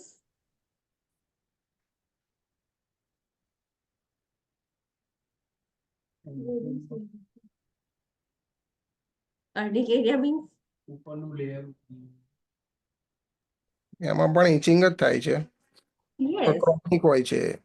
yes urticaria pruritus એ બધું itching છે, like purpura petechi અને bruising એ બધું સેમ વર્ડ છે, અલગ અલગ માઇનર ડિફરન્સીસ છે. તો એવી રીતે pruritus માં બી itching થશે, urticaria માં પણ itching થશે. ટેકિકાર્ડિયા એન્ડ હાઇપોટેન્શન આવા બધા સિમ્ટમ્સ જોવા મળશે. આ બધા સિમ્ટમ્સ ને કમ્બાઇનલી રેડ મેન સિન્ડ્રોમ કહેવાય. એની અંદર આ બધા સિમ્ટમ્સ જોવા મળે છે. Give over 60 minutes central line preferred. Vancomycin જ્યારે તમે પાઇન્ટમાં ડાયલ્યુટ કરો તો ફટાફટ સ્પીડમાં ના અપાય, સ્લોલી આપવું પડે. 60 મિનિટ્સમાં આપવાનું. એટલું જે ડ્રગ છે, ફોર એક્ઝામ્પલ તમે વેન્કોમાઇસિનનું વાયલ છે એને 100 ml માં ડાયલ્યુટ કર્યું છે તો પણ એ 100 ml પણ ઓવર 60 મિનિટ્સ એવી રીતે આપવાનું. જેટલું તમે ડાયલ્યુશન કરો, 1 લીટરમાં કરો, 1 લીટરમાં તો ના કરીએ પણ 500 ml માં કર્યું હોય તો પણ એ 60 મિનિટ્સમાં જ આપવાનું, બીકોઝ ડાયલ્યુશન આપણે વધારી દીધું છે. પણ જ્યારે વેન્કોમાઇસિન ડ્રગ આપો તો એ સ્લોલી આપવાનું. It is given over 60 minutes, fast નહીં આપવાનું. અને સેન્ટ્રલ લાઇન ઇઝ પ્રીફર્ડ. સેન્ટ્રલ લાઇનમાં આપવાનું, બીકોઝ અહીંયા આપશો તો ક્લાયન્ટને ત્યાં આગળ ઇચિંગ ને રેડનેસ ને એવું બધું થવાના રિસ્ક વધી જશે. સો ધેટ્સ વાય એ સેન્ટ્રલ લાઇનમાં વધારે આપવામાં આવે છે. તો that is all about glycopeptide antibiotic. એનું એક્ઝામ્પલ કયું છે? એક જ એક્ઝામ્પલ છે, ધેટ ઇઝ વેન્કોમાઇસિન. યસ, એ મેક્રોલાઇડ ભલે માઇસિન છે, મેક્રોલાઇડ્સ કે એમિનોગ્લાયકોસિડ્સમાં નથી આવતું. Okay, let's take 5 minute break. પછી આપણે એન્ટી ટીબી મેડિકેશન સ્ટાર્ટ કરીએ. અત્યાર સુધીની આપણી એન્ટીબાયોટિક્સ બધી જોઈ લીધી.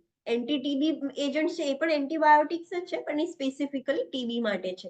તો જેટલી બી એન્ટીબાયોટિક્સ હતી તમારે ખાલી આવી રીતનું લિસ્ટ યાદ રાખવાનું. હા, નર્સિંગ કન્સિડરેશન તમારા એક્ઝામમાં ખાસ પૂછાશે, એના પરથી જ ક્વેશ્ચન હશે. તો તમને એટલું ખબર હોવી જોઈએ કે આ બધા તમને ત્યાં ડાયરેક્ટ ડ્રગનું નામ હશે તો ડ્રગનું નામ વાંચીને ખબર પડી જોઈએ કે આ ક્લાસિફિકેશનની છે. પછી યાદ કરો કે આ ક્લાસિફિકેશનની નર્સિંગ કન્સિડરેશન શું હતી, એના રિલેટેડ કોઈ ઓપ્શન છે કે નહીં, તો તમે એક્ઝામમાં આન્સર સિલેક્ટ કરી શકો. સો ધેટ્સ વાય એના જે પ્રિફિક્સ સફિક્સ છે એ હેલ્પ કરશે યાદ રાખવામાં, ડ્રગ્સ આઈડેન્ટિફાઈ કરવામાં.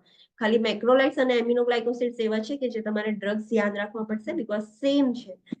ધેટ્સ વાય બીજું બધું ઈઝી છે. So let's take 5 minute break, પછી આપણે સ્ટાર્ટ કરીએ anti TB drugs. Online students, please come back from break. Should we start now? Yes, ma'am. Okay, so let's see next antibiotics છે, that is anti-tuberculosis agents જે ખાલી specific mycobacterium tuberculosis પર જ work કરે છે. તો એના એક્ઝામ્પલ્સ છે, બે ડ્રગ્સ આપણે જોઈશું, આઇસોનિયાઝિડ અને રિફામ્પિન.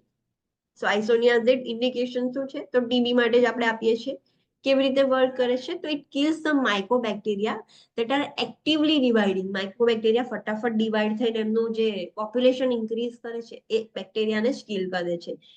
આઇસોનિયાઝિડ જે મેડિકેશન્સ છે એ એક્ટિવ ટીબી અને લેટન્ટ ટીબી બંને માટે યુઝ થાય છે. What is active TB and what is latent TB? બહુ ટાઈમ થઈ ગયો. Okay, somewhat correct. Online students, active TB and latent TB, dormant, latent, આ બધા વર્ડ આપણે ભણેલા છીએ.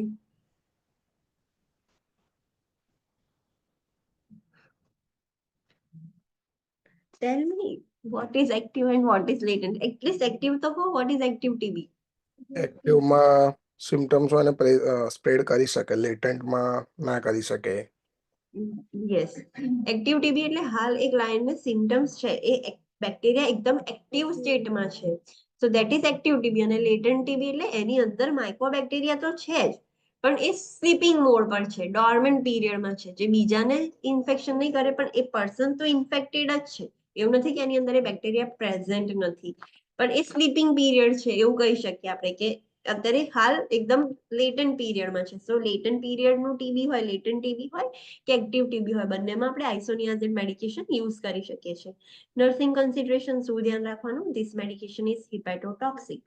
Avoid alcohol and use caution if pre-existing liver problems. આ medication હિપેટોટોક્સિક છે, સો ક્લાયન્ટને સમજાવવાનું કે આલ્કોહોલ બિલકુલ નહીં લેવાનું, અને જો ઓલરેડી કોઈ લીવર પ્રોબ્લેમ હોય સો બહુ જ કોશિયસલી મેડિકેશન એડમિનિસ્ટર કરવાની ધ્યાન રાખવાનું. Peripheral ન્યુરાઇટિસ. What is peripheral neuritis? What is neuritis? Let the new student speak. Neuritis.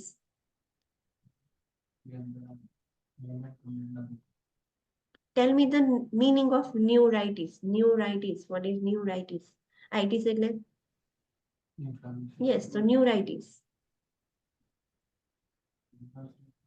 Yes, inflammation of the nerves. પણ કઈ nerves? Peripheral nerves. So peripheral nerves છે જે દૂરની nerves છે, not central nervous system. Peripheral nerves છે એમાં inflammation થઈ શકે છે આ મેડિકેશન થી. તો કેવી રીતે ખબર પડશે? સો સિમેટ્રિક પેરેસ્થેસિયા થશે. What is paresthesia? tingling and numbness. tingling sensation and numbness. Tingling sensation and numbness. Tingling and numbness sensation. ખાલી ચડે કેવું થાય છે? જેવું ટિંગલિંગ સેન્સેશન આવે, નમ્બ થઈ જાય. So that is the paraesthesia. તો હેન્ડ્સ અને ફીટ્સ નું એ પેરિફેરલ નર્વ્સ જેમાં ઇન્ફ્લામેશન થઈ ગયું છે, તો હેન્ડ્સ ને ફીટ્સ નું એમાં પેરેસ્થેસિયા જોવા મળશે. Can raise level of some drugs. એ બીજા ડ્રગ્સ નું લેવલ વધારી શકે છે, બીકોઝ એને મેટાબોલાઇઝ નહીં થવા દે લીવર ની અંદર. સો કયા ડ્રગ્સ નું લેવલ વધારી શકે છે? તો ફેનિટોઇન, કાર્બામેઝેપાઇન, ડાઇઝેપામ. તો આ બધા જ ડ્રગ્સ નું લેવલ ઇન્ક્રીઝ કરે છે. So we have to monitor the drug levels. Blood ની અંદર એ ડ્રગ નું લેવલ કેટલું છે રેગ્યુલરલી મોનિટર કરતું રહેવાનું. એ વધી જશે તો પાછું એનું ઓવરડોઝ થઈ જાય, એના સાઇડ ઇફેક્ટ એડવર્સ રિએક્શન થઈ શકે. સો એ બીજા આ ડ્રગ્સ નું લેવલ વધારે છે તો એ ડ્રગ્સ નું લેવલ મોનિટર કરતું રહેવાનું. So this are the nursing consideration for isoniazid. Next છે રિફામ્પિન. તો એનું ઇન્ડિકેશન છે અગેન ટીબી મેડિકેશન જ છે, એટલે એક્શન શું છે? બેક્ટેરિસિડલ ટુ માઇકોબેક્ટેરિયમ ટ્યુબરક્યુલોસિસ. એમટીબી માટે એ બેક્ટેરિયોસિડલ છે. બેક્ટેરિયોસિડલ મીન્સ બે વર્ડ્સ છે, બેક્ટેરિસિડલ અને બેક્ટેરિયોસ્ટેટિક. કિલ કરતા એટલે સ્ટેટિક એટલે એનો ગ્રોથ ઇનિબિટ કરે. યસ, બેક્ટેરિસિડલ હોય એ બેક્ટેરિયાને કિલ કરે, અને બેક્ટેરિયોસ્ટેટિક મેડિકેશન્સ હોય ને એ બેક્ટેરિયાને ગ્રોથ અટકાવે, એને ગ્રોથ ના થવા દે, મારી ના નાખે. So this is bactericidal. એ કિલ જ કરી દે છે બેક્ટેરિયાને. નર્સિંગ કન્સિડરેશન શું ધ્યાન રાખવાની? It accelerates the metabolism of HIV drugs. કદાચ એવું હોય કે ક્લાયન્ટને એચઆઈવી હોય અને એચઆઈવી ના ઓપોર્ચ્યુનિસ્ટિક ઇન્ફેક્શનમાં ટીબી થયું હોય, સો એ એચઆઈવી ની બી મેડિકેશન લેતું હોય અને રિફામ્પિન બી લેતું હોય, તો એચઆઈવી નું ડ્રગ્સ જેટલા બી મેડિકેશન્સ છે એનું મેટાબોલિઝમ વધારી દેશે. મેટાબોલિઝમ વધી જશે તો શું થશે? ડ્રગ નું મેટાબોલિઝમ ફાસ્ટ થઈ જાય તો શું થાય? ઇફેક્ટિવ ઓછી રહે. યસ, ફટાફટ મેટાબોલિઝમ થવું એટલે ડ્રગ બ્રેકડાઉન થઈ જાય છે. મેટાબોલિઝમ વધી ગયું છે તો ફટાફટ બધું જ ડ્રગ એક્સક્રીટ થઈ જશે, તો એની અસર જ નહીં થાય. તો ટીબી ડ્રગ એટલે કે રિફામ્પિન ડ્રગ અને એચઆઈવી ડ્રગ્સ ને રિફામ્પિન સ્પેસિફિક એચઆઈવી ડ્રગ્સ જોડે આપીએ તો એચઆઈવી ડ્રગ્સ ફટાફટ મેટાબોલાઇઝ થઈને બોડીમાંથી નીકળી જશે. સો મેક શ્યોર કે એ સાથે જોડે જ ના આપીએ એક સાથે. It causes bodily fluids to turn red and orange. બોડીના બધા જ ફ્લુઇડ્સ રેડ ઓરેન્જ થઈ જશે. That is normal. So inform the client so they know to expect it. This is harmless. Client ને પહેલેથી જ સમજાવી દેવાનું કે તમારી યુરિન એકદમ રેડ ઓરેન્જ થઈ જશે. ટીઆર પ્રોડક્શન, સલાઇવલ પ્રોડક્શન બી થોડુંક યલોઇશ ટિન્ટ જેવું દેખાશે. બધા જ બોડી ફ્લુઇડ્સ એકદમ રેડ ટુ ઓરેન્જ થઈ જશે. This is normal. તમને કોઈ ક્વેશ્ચનમાં એવું આપે છે કે ક્લાયન્ટ રિફામ્પિન લેતું હતું અને ક્લાયન્ટ કમ્પ્લેન લઈને આવ્યું છે કે એકદમ રેડ યુરિન થાય છે, એકદમ ઓરેન્જ યુરિન થાય છે, so what you will do? Nothing, મતલબ ડોક્યુમેન્ટ જ નથી. કરો. યસ, ડોક્યુમેન્ટેશન જ ખાલી કરવાનું, ક્લાયન્ટને સમજાવવાનું કે ધીસ ઇઝ નોર્મલ, એક્સપેક્ટેડ છે આ વસ્તુ. It can stain soft contact lenses. ક્લાયન્ટે સોફ્ટ કોન્ટેક્ટ લેન્સીસ બી પહેર્યા હોય ને તો એમાં પણ સ્ટેનિંગ થઈ જાય. મેં કીધું ને કે ટીયર પ્રોડક્શન બી માઇલ્ડ સ્લાઇટ યલોઇશ જેવું થઈ જશે, તો એમાં બી ટિન્ટ સ્ટેન થઈ જશે, ધબ્બા પડી જશે. સો બધા જ બોડી ફ્લુઇડ્સનો કલર ચેન્જ થઈ જશે આ મેડિકેશનના લીધે. And this is expected sign, common છે, થશે જ. It can reduce the effectiveness of several drugs. બીજી ડ્રગ્સ છે એની બી ઇફેક્ટિવનેસ ઓછી કરી શકે છે, લાઈક ઓરલ કોન્ટ્રાસેપ્ટિવ્સ. ઓરલ કોન્ટ્રાસેપ્ટિવની સાથે રિફામ્પિન લે તો ઓરલ કોન્ટ્રાસેપ્ટિવ વર્ક ના કરે. So we have to advise the client to use non hormonal birth control method. Contraceptives hormonal pills છે, તો એમને કહેવાનું કે બીજી મેથડ યુઝ કરો જે નોન હોર્મોનલ મેથડ છે. એ વાર્ફરિનની બી ઇફેક્ટિવનેસ ઓછી કરે છે. સો આપણે ક્લાયન્ટનું કન્ટિન્યુઅસલી પીટીઆઈએનઆર મોનિટર કરવાનું.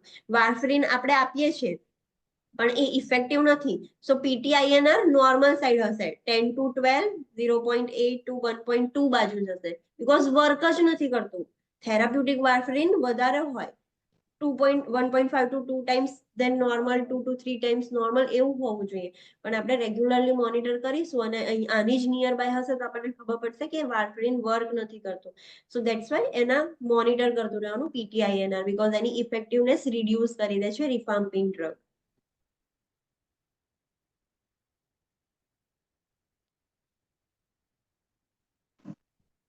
So that was all about antibiotics. Antibiotics આપણે બધા જ ક્લાસિફિકેશન જોયા, એન્ટી ટીબી એજન્ટ્સ જોયા, આઇસોનિયાઝિડ, રિફામ્પિન જોયું. હવે એન્ટીવાયરલ ડ્રગ્સ જોઈશું. એન્ટીવાયરલ ડ્રગ્સમાં એટલું જ યાદ રાખવાનું કે જેની પણ પાછળ એનું સફિક્સ વીર હોય એ બધી જ એન્ટીવાયરલ મેડિકેશન્સ. એન્ટીવાયરલ મેડિકેશન્સની પાછળ વીર જ આવશે, બધી જ મેડિકેશન્સ. જે પણ મેડિકેશનની પાછળ વીર હોય એ એન્ટીવાયરલ મેડિકેશન્સ હોય. So HSV, what is HSV? Herpes simplex virus. Yes, herpes simplex virus or varicella zoster. આનું ઇન્ફેક્શન થયું હોય તો કઈ એન્ટીવાયરલ મેડિકેશન્સ આપણે આપીએ છીએ? એસાયક્લોવીર, વેલાસાયક્લોવીર, ફેબીસાયક્લોવીર, આ બધી મેડિકેશન્સ HSV ઓર વેરિસેલા ઝોસ્ટર ઇન્ફેક્શનમાં આપીએ છીએ. સાયટોમેગાલો વાયરસનું ઇન્ફેક્શન થયું હોય તો કઈ મેડિકેશન્સ આપીએ છીએ? ગેન્સીક્લોવીર, વેલાગ્લેન્સીક્લોવીર અને સિડોફોવીર. આ મેડિકેશન સાયટોમેગાલો વાયરસ ઇન્ફેક્શનમાં આપીએ છીએ. હિપેટાઇટિસ સી ઇન્ફેક્શન થયું હોય તો કઈ મેડિકેશન આપીએ છીએ? સિમ્પ્રેવીર, ડેક્લાસ્ટેવિર, રિબાવાયરિન, સોબોસબ્યુવીર.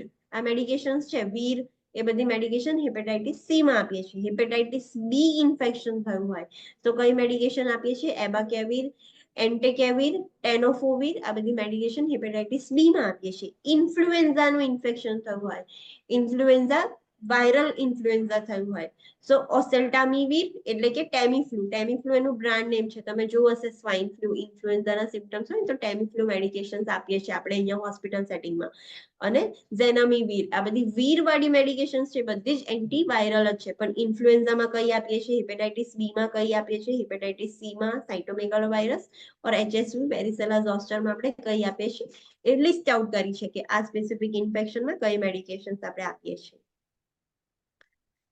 Okay, so let's see. Antiviral medications બધી જ commonly in general જોઈએ છે. વાયરલ ઇન્ફેક્શન થયા હોય ત્યારે જ આપણે એન્ટીવાયરલ્સ આપીએ, એન્ટીબાયોટિક ના આપીએ. એટલે ઇન્ડિકેશન વાયરલ ઇન્ફેક્શન છે. એક્શન કેવી રીતે વર્ક કરે છે? તો it inhibits the viral synthesis. વાયરસને ગ્રો નથી થવા દેતું, વાયરસનું સિન્થેસિસ જ ઇન્હિબિટ કરે છે. It stops the virus from replicating. It causes the virus to die and virus stops making you sick. એ વાયરસને ગ્રો નથી થવા દેતું, તો અલ્ટિમેટલી ધીરે ધીરે ધીરે ધીરે પછી વાયરસની ડેથ થઈ જશે અને તમે બીમાર નહીં પડો. નર્સિંગ કન્સિડરેશન શું ધ્યાન રાખવાનું? એન્ટીવાયરલ મેડિકેશન્સ ચાલતી હોય ત્યારે many causes general GI upset, that is nausea, vomiting and diarrhoea. Majority of antiviral drugs થી તમને GI અપસેટ થઈ જાય, લાઈક નોઝિયા, વોમિટિંગ, ડાયરિયા. તો એ વસ્તુ કોમન સાઇડ ઇફેક્ટ છે. Giving with food can decrease the side effect. ફૂડની સાથે આપો, તમને ખબર હશે કોઈ પણ એન્ટીવાયરલ એન્ટીબાયોટિક ડ્રગ્સ આપણે ફૂડના પછી જ આપીએ છીએ. એનો ડોઝ એવી રીતે સિલેક્ટ કર્યો હોય કે તમે પેલું મેડિકેશન્સ લો તો જમ્યા પછી એવું હોય છે ને, સો દેટ ઇઝ એ ફૂડની સાથે જ આપવામાં આવે છે, તો એના સાઇડ ઇફેક્ટ્સ ઓછા થઈ જાય. Many causes bone marrow suppression and warrant the monitoring for CBC. Majority of antiviral drugs થી બોન મેરો સપ્રેશન થઈ જાય છે. બોન મેરો સપ્રેસ થઈ જશે તો બોન મેરો રિસ્પોન્સિબલ છે, એના માટે રિસ્પોન્સિબલ છે RBC production. BCs, WBCs, plasma cells, in short બ્લડના બધા જ સેલ્સ. RBCs, WBCs એ બધા જ બ્લડના સેલ્સ કહેવાય. એ સેલ્સનું પ્રોડક્શન જ સપ્રેસ થઈ જશે. તો એટલા માટે CBC નું મોનિટરિંગ આપણા માટે ઇમ્પોર્ટન્ટ છે. તો આપણને ખબર પડે સેલ્સ ઓછા થઈ જાય તો આપણને આઈડેન્ટિફાય થાય. તો એન્ટીવાયરલ્સ ચાલતા હોય ત્યારે CBC ખાસ મોનિટર કરવાનું. નેક્સ્ટ છે એન્ટી ફંગલ ડ્રગ્સ. એન્ટીવાયરલ પતી ગયું. દરેક એન્ટીવાયરલ માટે એક જ નર્સિંગ કન્સિડરેશન છે. કોઈ પણ એન્ટીવાયરલ ડ્રગ આવે તો તમારે એ જ કન્સિડરેશન યાદ રાખવાની. નેક્સ્ટ છે એન્ટી ફંગલ ડ્રગ. તો જે બી ફંગલ ઇન્ફેક્શન હોય એમાં વર્ક થાય. મેજોરિટી ઓફ ડ્રગ્સ ની અંદર એઝોલ અને ફંગીન આ સફિક્સ જોવા મળશે. તો એના પરથી તમને ખબર પડશે કે this is anti fungal drug. એક ડ્રગ એવું છે કે જેમાં કોઈ સફિક્સ નથી, that is amphotericin. Amphotericin seen છે, સો એન્ટીબાયોટિક નહીં કન્સિડર કરવાનું. This is anti fungal medication. So આ ડ્રગ યાદ રાખવાનું. એમ્ફોટેરિસિન એન્ટી ફંગલ છે. બાકી બધા જ ડ્રગ્સ ની અંદર એઝોલ અને ફંગીન્સ જોવા મળશે. સો એઝોલ્સ વાળી ડ્રગ કઈ છે? મિકોનેઝોલ, ફ્લુકોનેઝોલ, કીટોકોનેઝોલ, ઇટ્રેકોનેઝોલ. સો એઝોલ વાળી ડ્રગ્સ છે બધી જ એન્ટી ફંગલ ડ્રગ્સ છે. ફંગીન લાઈક કેસ્પોફંગીન, માઇકાફંગીન, ફંગીન વર્ડ આવે એ પણ એન્ટીબાયોટિક્સ છે. બે ડ્રગ્સ એવી છે કે જે તમારે યાદ રાખવાની. એમ્ફોટેરિસિન, સીન જોઈને એને એમિનોગ્લાયકોસિડ્સમાં નહીં લઈ લેવાનું. This is antifungal. અને નિસ્ટેટીન છે, નિસ્ટેટીન એ પણ એન્ટીફંગલ મેડિકેશન છે, જેમાં એઝોલ પણ નથી આવતું અને ફંગીન પણ નથી આવતું. તો એ એક્સેપ્શનલ કેસીસ છે, તો એ તમારે યાદ રાખવાના. Let's see amphotericin. Amphotericin antifungal drug છે. ઇન્ડિકેશન ક્યારે હોય તો સિસ્ટમિક ફંગલ ઇન્ફેક્શન, એટલે બોડીની અંદર ફંગલ ઇન્ફેક્શન થયું હોય, લોકલાઇઝ નહીં, કોઈ એક જગ્યાએ નહીં, સિસ્ટમિક છે, તો એ વખતે આપણે એમ્ફોટેરિસિન આપીએ છીએ. કેવી રીતે વર્ક કરે છે? What is its action? It kills the fungi, stops making you six.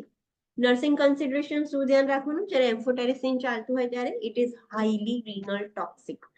Highly renal toxic છે એટલે એનો મતલબ કિડની ફેલિયર વાળા ક્લાયન્ટ હોય એમાં કોશિયસલી આવવાની, આપવાની જ નહીં. અવોઇડ જ કરવાની, because A highly renal toxic છે. બીજી બધી જે નેફ્રોટોક્સિક ડ્રગ છે આપણે કોશિયસલી એડમિનિસ્ટર કરી શકીએ, પણ આ તો એડમિનિસ્ટર જ નહીં કરવાની. Give with 1 liter of સલાઇન.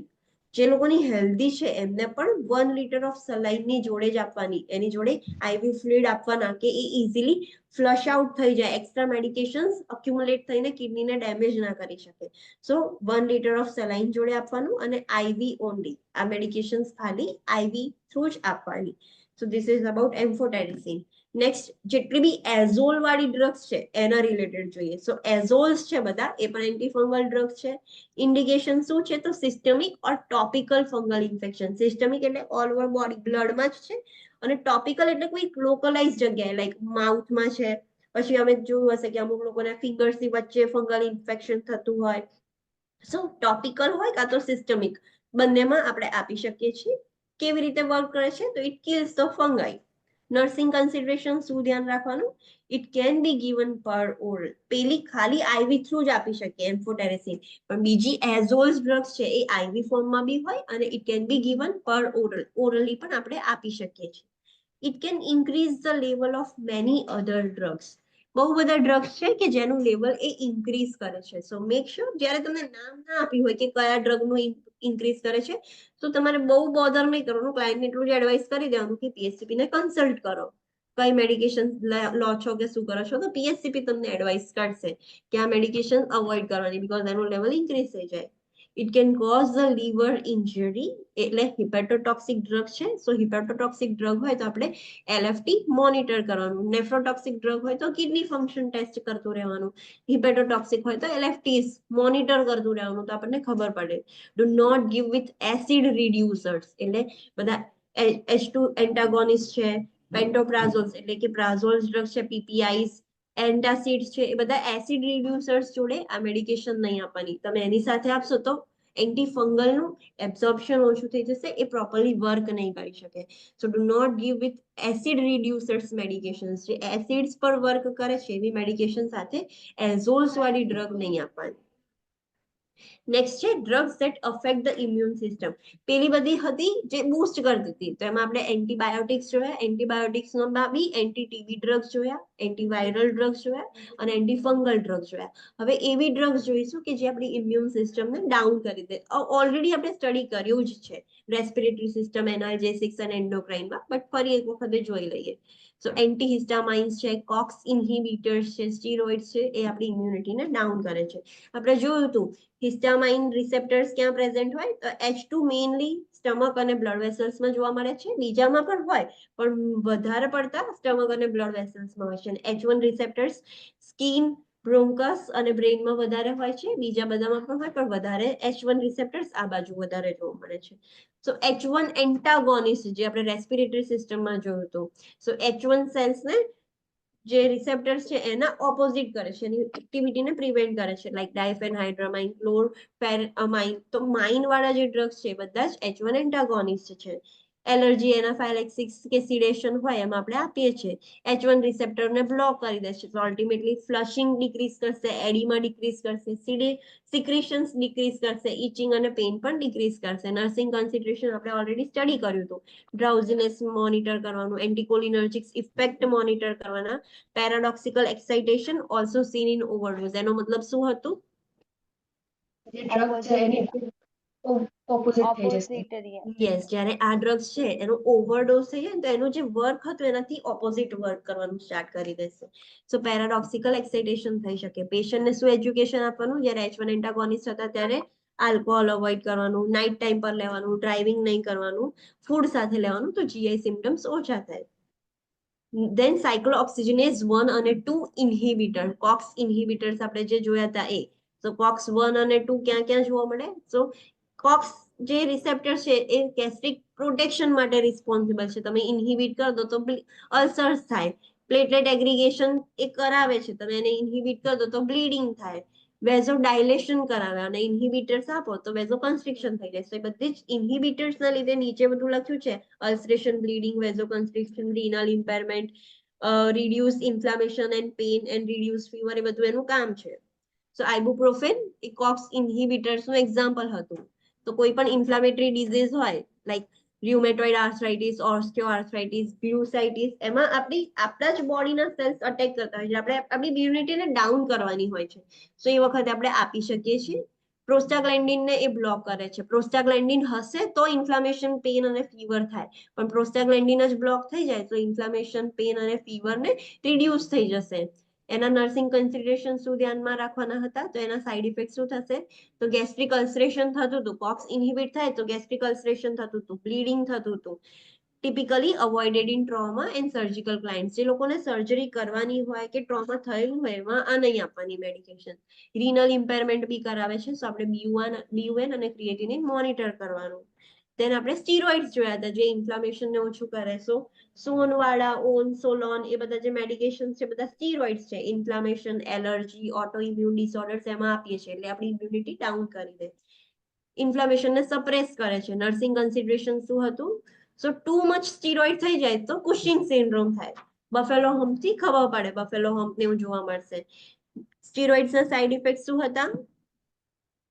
હાઇપરગ્લાયસેમિયા, Thalassemia, પછી osteoporosis, osteoporosis, delay wound healing, immunosuppression. Yes, immunosuppression, osteoporosis, hyperglycaemia અને ડિલેડ wound healing એના સાઇડ ઇફેક્ટ છે. તો ઓલરેડી આપણે સ્ટડી કર્યું હતું એટલે મેં થોડુંક સ્પીડમાં લઈ લીધું. આ ત્રણ મેડિકેશન્સ આપણી ઇમ્યુનિટીને ડાઉન કરે છે. એન્ટીબાયોટિક, એન્ટીવાયરલ અને એન્ટીફંગલ. કમ્બાઇનલી આને કઈ મેડિકેશન્સ કહેવાય?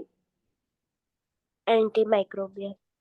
એન્ટીમાઇક્રોબિયલ ઓર એન્ટી ઇન્ફેક્ટિવ મેડિકેશન્સ જે આપણી ઇમ્યુનિટીને ફાઇટ કરવામાં હેલ્પ કરશે, ઇમ્યુનિટીને બૂસ્ટ કરશે. તો this is all about immune system. કાલથી આપણે સ્પેશિયાલિટી વાળું ફાર્મેકોલોજી સ્ટાર્ટ કરીશું. OBG, MHN, complex care. Complex કેરમાં બી આપણે જેટલું બધું ભણ્યા ને એ બધું જ મિક્સ જ હશે કોમ્પ્લેક્સ કેર વાળા પેશન્ટમાં. So let's do a quick revision કે આજે આપણે શું જોયું.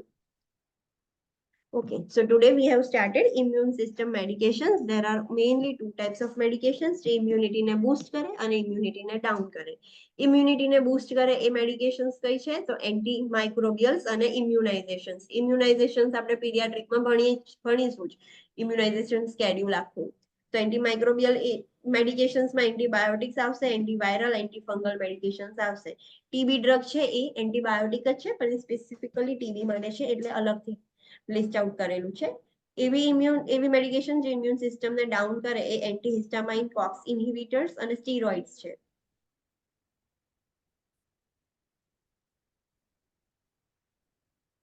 તો એન્ટીબાયોટિક્સ જનરલ ઇન્ફોર્મેશન આપણે જોયું, નેરો સ્પેક્ટ્રમ શું છે, બ્રોડ સ્પેક્ટ્રમ શું છે, રેઝિસ્ટન્સ એટલે શું, સુપર ઇન્ફેક્શન એટલે શું, HI એટલે શું, અને એન્ટીબાયોટિક્સ ચાલતી હોય ત્યારે તમારે શું ધ્યાનમાં રાખવાનું? મેડિકેટ એ નેમોનિક્સ છે, ઈચ વર્ડ હેઝ મીનિંગ. સો એ વસ્તુ લિસ્ટ આઉટ કરેલું છે કે આ વસ્તુ ધ્યાન રાખવાની. એન્ટીબાયોટિક્સ ચાલતા હોય ત્યારે તમારા આટલા રૂલ્સ અને ફંક્શન્સ છે. નેરો સ્પેક્ટ્રમ કઈ કઈ એન્ટીબાયોટિક્સ છે, બ્રોડ સ્પેક્ટ્રમ કઈ એન્ટીબાયોટિક્સ છે, એ it is only for your information. ઇંગ્લિશમાં આના પરથી ક્વેશ્ચન નહીં આવે. પછી આપણે એન્ટીબાયોટિક્સ આખા જોયા કે પેનિસિલિન હોય તો એનું સફિક્સ શું છે? Saline. સિલિન. સિફેલોસ્પોરિન નું સેફ. કાર્બાપેનમ્સ નું પેનમ. ટેટ્રાસાઇક્લિન નું સાયક્લિન. યસ. મેક્રોલાઇડ્સ નું માઇસિન. એમિનોગ્લાયકોસાઇડ્સ નું થાઇમિન. યસ. સલ્ફોનામાઇડ્સ નું સલ્ફ. ફ્લોરોક્વિનોલોન્સ નું ફ્લો. Vancomycin એ ગ્લાયકોપેપ્ટાઇડ એન્ટીબાયોટિક છે, સો that is different. Anti-TB agent છે તો તમારે યાદ જ રાખવા પડશે, એનું કોઈ સફિક્સ પ્રિફિક્સ નથી. આઇસોનિયાઝિડ અને રિફામ્પિન. ફર્સ્ટ આપણે પેનિસિલિન જોયું હતું, એના એક્ઝામ્પલ્સ જોયા હતા કે નેરો સ્પેક્ટ્રમ કયા છે, બ્રોડ સ્પેક્ટ્રમ કયા છે. નર્સિંગ કન્સિડરેશન શું ધ્યાનમાં રાખવાનું? તો એની ટોક્સિસિટી ઓછી છે પણ એલર્જીક બહુ કોમન છે કે એલર્જી બહુ ઇઝીલી થઈ જાય છે અને મેજોરિટી ઓફ પીપલ ને એની એલર્જી જોવા મળતી હોય છે. અને એક પેનિસિલિન ની એલર્જી હોય તો બધા જ પેનિસિલિન્સ ની હોય, એવું નહીં કે અમોક્સિસિલિન ની છે તો પેરાસિલિન ની નહીં હોય, બીજાની પણ હોય. એના સાઇડ ઇફેક્ટ શું છે? તો રેશ અને ડાયરિયા થઈ જશે એલર્જીક રિએક્શનમાં. અને જે રીનલ ફેલિયર વાળા ક્લાયન્ટ છે કે રીનલ ના ક્લાયન્ટ છે એમનામાં કોશિયસલી આલવાનું. Beta lactamase inhibitor. What is beta lactam ring? Antibiotics ની અંદર હોય. યસ. અને બીટા લેક્ટેમેઝ શું છે? એક એન્ઝાઇમ છે જે બેક્ટેરિયાની અંદર. એક એન્ઝાઇમ છે જે બેક્ટેરિયા જોડે હોય છે. એ એન્ઝાઇમ બીટા લેક્ટમ રિંગ જે છે એન્ટીબાયોટિક ની એને ડિસ્ટ્રોય કરી દેશે તો એ સેફ થઈ જાય. તો આપણે બીટા લેક્ટેમેસ ઇન્હિબિટર આપીએ છીએ કે એ એન્ઝાઇમને જ ઇન્હિબિટ કરે તો એન્ટીબાયોટિક ઇફેક્ટિવલી વર્ક કરી શકે. સો બીટા લેક્ટેમેસ ઇન્હિબિટર્સ ના એક્ઝામ્પલ હતા સલ્બેક્ટમ, એવિબેક્ટમ, ટેઝોબેક્ટમ અને ક્લેવ્યુલેનિક એસિડ. એને કમ્બાઈન કરીને આપણે બીજી મેડિકેશન જોડે આપીએ છીએ એટલે કોમ્બિનેશન ડ્રગ છે. અહીંયા 3 આપણે જોયા છે પણ બીજા એવા છે કોમ્બિનેશન ડ્રગ્સ. તો એમ્પિસિલિન અને સલ્બેક્ટમ ને કોમ્બાઈન કરીને આપણે આપી શકીએ છીએ, અમોક્સિસિલિન અને ક્લેવ્યુનેટ ને કોમ્બાઈન કરીને આપી શકીએ, પિપેરાસિલિન અને ટેઝોબેક્ટમ ને કોમ્બાઈન કરીને આપણે આપી શકીએ છીએ. સિફેલોસ્પોરિન્સ જોયા. સો એમાં જનરેશન્સ છે, એ પણ આપણા કામનું નથી, એના પરથી ક્વેશ્ચન નથી આવતા. You have to just identify કે સેફ વાળા ડ્રગ્સ છે બધા સિફેલોસ્પોરિન્સ છે. નર્સિંગ કન્સિડરેશન સિફેલોસ્પોરિન નું તમારે યાદ રાખવાનું છે કે એના રીનલ વાળા જે ક્લાયન્ટ હોય એમનામાં લો ડોઝ વાળા સિફેલોસ્પોરિન આલવાના, હાઈ ડોઝ વાળા નહીં. સી ડેફિસાઇલ મોનિટર કરવાનું બીકોઝ સિફેલોસ્પોરિન થી સી ડેફિસાઇલ ઇન્ફેક્શન વધી જવાના રિસ્ક છે. સો સી ડેફિસાઇલ મોનિટર કરવાનું કે ક્લાયન્ટને ડાયરિયા તો છે, ડાયરિયા એ કોમન સાઇડ ઇફેક્ટ છે પણ એ ડાયરિયા છે કે સી ડેફિસાઇલ ઇન્ફેક્શન થઈ ગયું છે એ મોનિટર કરવાનું. અને જે લોકોને પેનિસિલિન ની એલર્જી હોય એમનામાં બહુ કોશિયસલી એડમિનિસ્ટર કરવાનું બીકોઝ ક્રોસ સેન્સિટિવિટી થવાના રિસ્ક છે. સો કોશિયસલી વી હેવ ટુ એડમિનિસ્ટર. કાર્બાપેનમ્સ છે જે એટલે પેનમ વાળી ડ્રગ્સ છે બધા જ કાર્બાપેનમ્સ છે. નર્સિંગ કન્સિડરેશન શું ધ્યાન રાખવાનું? તો એનાથી જીઆઈ અપસેટ થાય છે અને વાલ્પ્રોઇટ જે મેડિકેશન્સ છે સોડિયમ વાલ્પ્રોઇટ એની ઇફેક્ટિવનેસ ઓછી કરે છે. બ્લડમાં સોડિયમ વાલ્પ્રોઇટનું જે લેવલ છે એ ઓછું કરે છે. તો જે પણ સોડિયમ વાલ્પ્રોઇટ મેડિકેશન લેતા હોય એમનામાં અવોઇડ કરવાની. અને જરૂર પડે કે ના તમારે આપવી જ પડે તો પછી શું કરવાનું? સપ્લિમેન્ટલ એક્સ્ટ્રા આપવા. યસ, એક્સ્ટ્રા સપ્લિમેન્ટલ ઓર એડિશનલ એન્ટી કન્વર્ઝન્સ આપવા પડશે. દેન ટેટ્રાસાઇક્લિન્સ જે સાયક્લિન વાળી મેડિકેશન્સ છે જેનું સફિક્સ સાયક્લિન્સ છે બધા જ ટેટ્રાસાઇક્લિન્સ છે. નર્સિંગ કન્સિડરેશન ટેટ્રાસાઇક્લિન્સમાં શું યાદ રાખવાનું? તો થીક સ્ટેનિંગ થઈ જાય છે આ મેડિકેશન થી. તો પ્રેગ્નેન્ટ વિમેન અને 8 યર થી નાના ચાઇલ્ડ હોય એમનામાં નહીં આપવાનું. ફોટોસેન્સિટિવિટી થાય છે આનાથી તો લાઇટને અવોઇડ કરવાનું. અને મિનરલ્સ ની સાથે લઈએ આ ટેટ્રાસાયક્લિન તો ટેટ્રાસાયક્લિન નું એબ્સોર્પ્શન ઓછું થઈ જાય છે. તો કેલ્શિયમ, આયર્ન, મેગ્નેશિયમ આ રીચ ફૂડ, આના રીચ મેડિકેશન્સ બધું જ અવોઇડ કરવાનું. મેક્રોલાઇટ્સ એનું સફિક્સ છે માઇસિન. તો આ 3 ડ્રગ યાદ રાખવાની. સો માઇસિન વાળી આ 3 ડ્રગ્સ છે એ મેક્રોલાઇટ્સ છે. નર્સિંગ કન્સિડરેશન શું ધ્યાનમાં રાખવાનું મેક્રોલાઇટ્સ ચાલતા હોય ત્યારે? સો મિલ્સ ની સાથે આપવાનું તો જીઆઈ ડિસ્કમ્ફર્ટ ઓછું થઈ જાય. આનાથી ક્યુટી ઇન્ટરવલ પ્રોલોંગ થઈ શકે છે. અને એવા 3 ડ્રગ્સ છે થિયોફાઇલિન, કાર્બામેઝેપાઇન અને વાર્ફરીન, જેનું મેટાબોલાઇઝેશન અટકાઈ દે છે. લીવરમાં જેનું સિન્થેસિસ થવું જોઈએ પ્રોપર એ નથી થતું. એના લીધે એ ડ્રગ લેવલ વધેલું ને વધેલું જ રહે છે. પ્રોપરલી મેટાબોલાઇઝ નથી થતું. એ એન્ઝાઇમ્સ જ નથી બનતા લીવરની અંદર કે ડ્રગને મેટાબોલાઇઝ કરી શકે. સો એનું લેવલ વધેલું ને વધેલું રહે છે.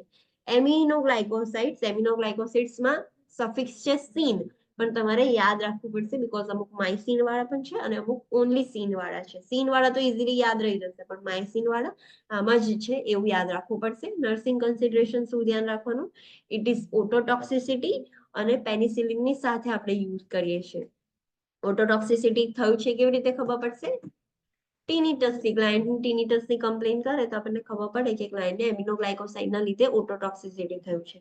સલ્ફોનામાઇડ્સ એનું પ્રિફિક્સ છે સલ્ફ, જેમાં બી સલ્ફ જોવા મળે એ સલ્ફોનામાઇડ છે. મેજરલી યુટીઆઈ વાળા ક્લાયન્ટ હોય ને એમનામાં આ યુઝ થતું હોય.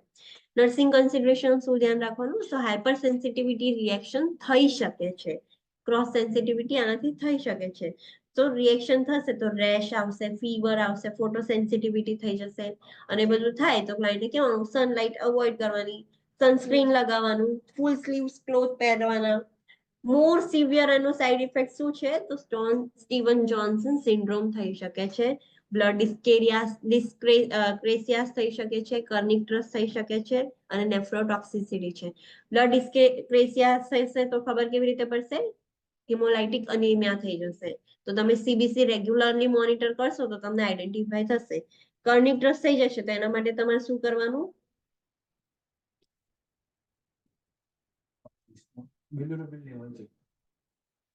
Less than 2 month old infant હોય એમનામાં આપવાની જ નહીં. પ્રેગ્નન્ટ મધર હોય એમનામાં પણ નહીં આપવાની, લેક્ટેટિંગ મધર હોય એમનામાં પણ નહીં આપવાની. સો સિમ્પલી એવું યાદ રાખવાનું કે sulfonamides are contraindicated in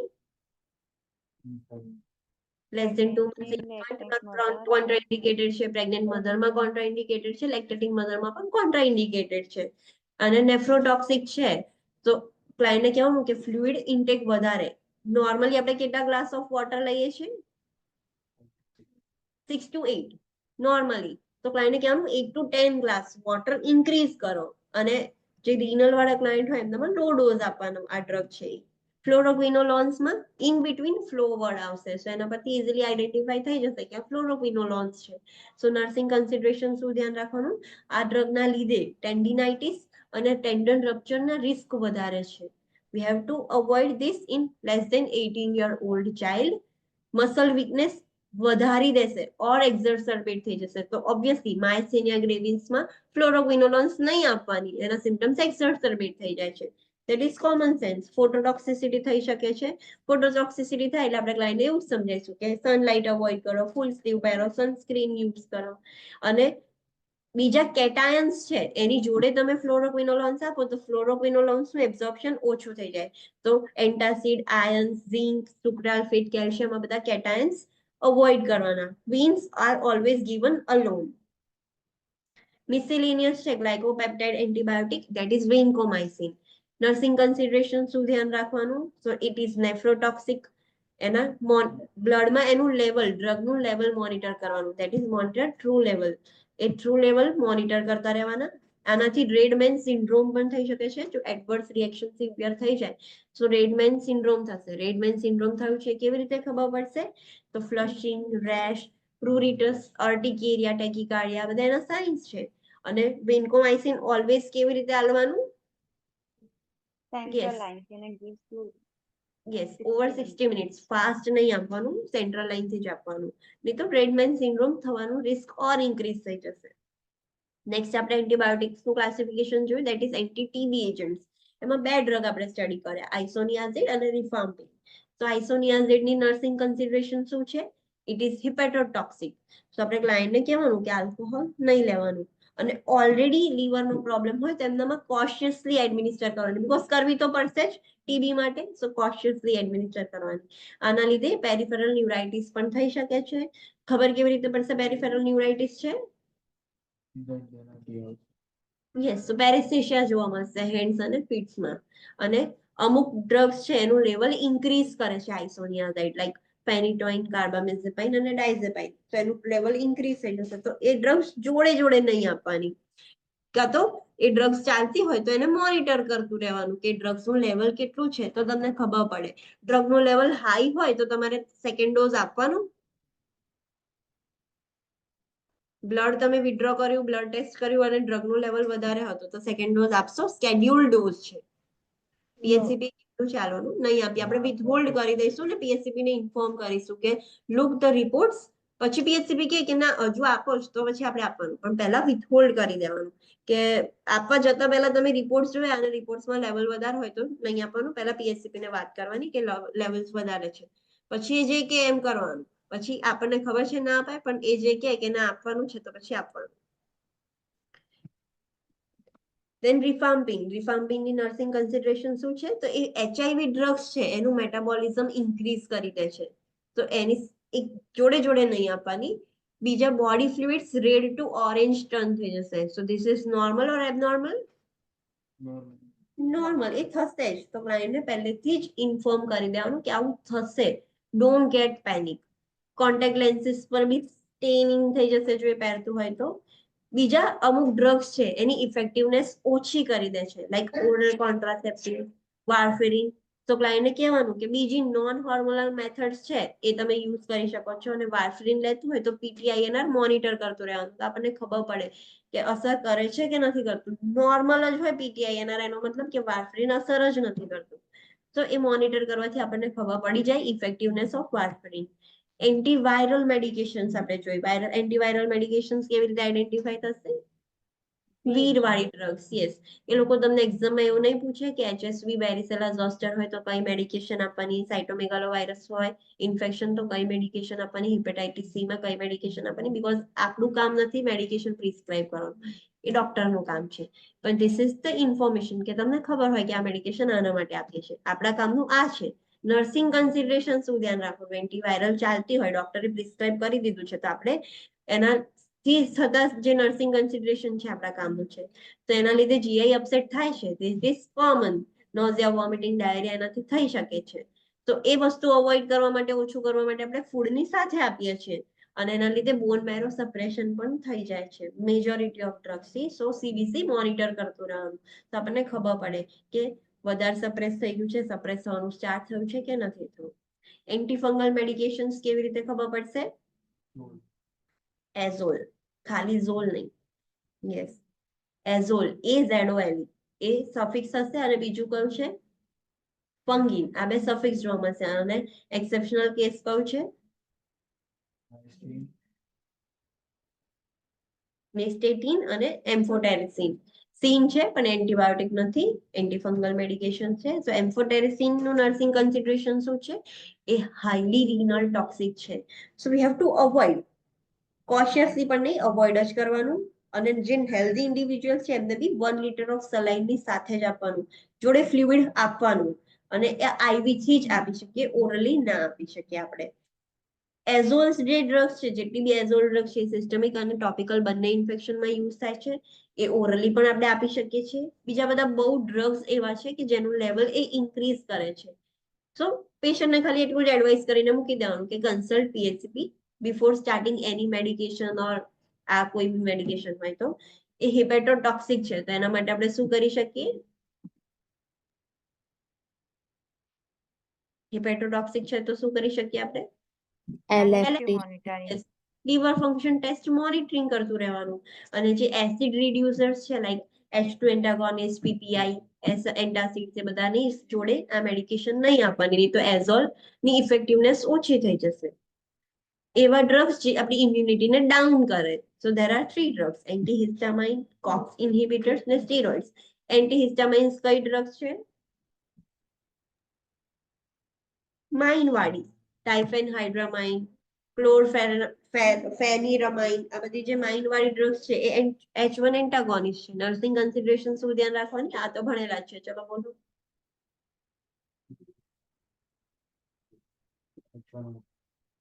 ડ્રાઉઝીનેસ monitor કરવાની, એન્ટીકોલિનર્જિક ઇફેક્ટ્સ મોનિટર કરવાના. એન્ટીકોલિનર્જિક ઇફેક્ટ્સમાં શું થશે? કેવી રીતે ખબર પડશે? Dryness, secretion બધા ઓછા. secretion. Whole body will dry out. તો એના રિલેટેડ જેટલા બી સિમ્ટમ્સ હોય એ બધા જ. પેરાડોક્સિકલ એક્સાઇટેશન થઈ જશે, તો એ ધ્યાન રાખવાનું. એ થઈ શકે છે, તો એ મોનિટર કરતું રહેવાનું. ક્લાયન્ટને શું એજ્યુકેટ કરશો? અને બીજું ફૂડ સાથે લેવાનું. ક્લાયન્ટ કહેવાનું આલ્કોહોલ નહીં લેવાનું, નાઇટમાં લેવાની, ડ્રાઇવિંગ અવોઇડ કરવાનું, ફૂડ સાથે લેવાનું, તો GI સાઇડ ઇફેક્ટ્સ ના થાય. કોક્સ ઇન્હિબિટર્સ એનું એક્ઝામ્પલ છે આઇબુપ્રોફેન. એના નર્સિંગ કન્સિડરેશન શું ધ્યાન રાખવાના? Yes yes.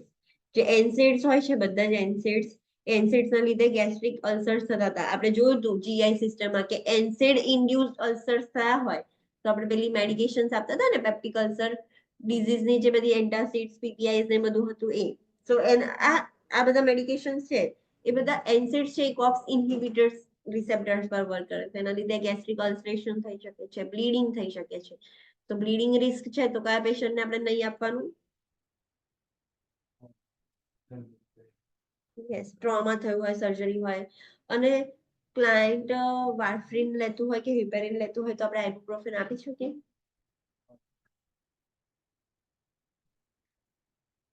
આમાં એવું નહીં લખ્યું એન્ટીકોએગ્યુલન્ટ. સો ક્લાયન્ટ હિપેરિન, વાર્ફરીન લેતું હોય તો આપણે મેડિકેશન આપી શકીએ ibuprofen? Yes or no? No, No. કેમ નો? કેમ નો? bleeding નું risk છે. Bleeding that's- નું risk warfarin ના યસ, એનાથી બી બ્લીડિંગ રિસ્ક છે, આનું પણ બ્લીડિંગ રિસ્ક છે. સો બે બ્લીડિંગ રિસ્ક વાળી મેડિકેશન તમે કમ્બાઈન કરી દો તો બ્લીડિંગ રિસ્ક ઓર વધી જાય. એવી જ રીતે ઇમ્યુનોસપ્રેસિવ, બે ઇમ્યુનોસપ્રેસિવ એક સાથે તમે આપી દો તો સિવિયર ઇમ્યુનો ડેફિશિયન્સી થઈ જાય ને, તો ઇન્ફેક્શન રિસ્ક ઓર વધી જાય. તો એવી બધી જે વસ્તુ હોય એ કોમન સેન્સ યુઝ કરીને આપણે અવોઇડ કરવાની, કે હા અવોઇડ ના જ આપી શકીએ જોડે. આના લીધે રીનલ નેફ્રોટોક્સિક પણ છે, રીનલ ઇમ્પેરમેન્ટ થઈ શકે. સો નેફ્રોટોક્સિક હોય તો BUN ક્રિએટિનિન એ મોનિટર કરતું રહેવાનું. દેન સ્ટીરોઇડ્સ આપણે જોયા હતા. સ્ટીરોઇડ્સ નર્સિંગ કન્સિડરેશન શું ધ્યાન રાખવાનું સ્ટીરોઇડ્સનું? adverse effect અને steroid વધારે નહીં આપી દે. Monitor ઓવરડોઝ થઈ જાય તો કુશિંગ સિન્ડ્રોમ થઈ જાય. અને સ્ટીરોઇડના સાઇડ ઇફેક્ટ શું છે? Immunosuppression, હાઇપરગ્લાઇસેમિયા. osteoporosis, delay wound healing. Yes, wound healing. Yes, immunosuppression, hyperglycemia, osteoporosis, and delayed wound healing. So these are the side effects of glucocorticoids. So this is the end of immunological system. Any doubt in this? no ma'am. No, ma'am. Okay, so see you directly on Monday at 9 a.m. Monday થી આપણે system જે speciality system છે, paediatrics, OBG, mental health nursing અને critical care. હવે એમાં જે paediatrics છે એ પીડિયાટ્રિકમાં આપણે આ જે સિસ્ટમ વાઇઝ મેડિકેશન્સ છે એ જ આપીએ છીએ. પણ પીડિયાટ્રિકમાં શું ધ્યાન રાખવાનું? પીડિયાટ્રિકનો ડોઝ અલગ હોય એડલ્ટ કરતા. તો ખાલી એટલું જ સ્ટડી કરવાનું છે, બધું જ કોમન જ હોય, ડોઝ અલગ હોય. અને અમુક જે શું કે કોન્ટ્રાઇન્ડિકેટેડ પીડિયાટ્રિક ડ્રગ્સ છે, તો એ આપણને ખબર છે, આપણે આમ જ ભણ્યા કે આ પીડિયાટ્રિકને ના અપાય, તો ઓબ્વિયસલી એ પીડિયાટ્રિક્સમાં નહીં જ હોય. સો એવી રીતનું જ છે, એ બ્રીફ હશે. OBGમાં બી બહુ એટલું બધું કન્ટેન્ટ નથી. મેન્ટલ હેલ્થ નર્સિંગ છે એની મેડિકેશન્સ છે થોડીક એવી કન્ટેન્ટ વધારે છે. ક્રિટિકલ કેરની જે બધી મેડિકેશન્સ છે જે આપણે સ્ટડી કરેલી છે એ જ બધી છે કન્ટિન્યુ. તો એ પત્તા વાર નહીં લાગે, હાર્ડલી 2-3 ડેઝમાં, 3 ડેઝમાં પતી જશે. So see you directly on Monday at 9 a.m. Thank you. Thank you ma'am. Thank you, ma'am.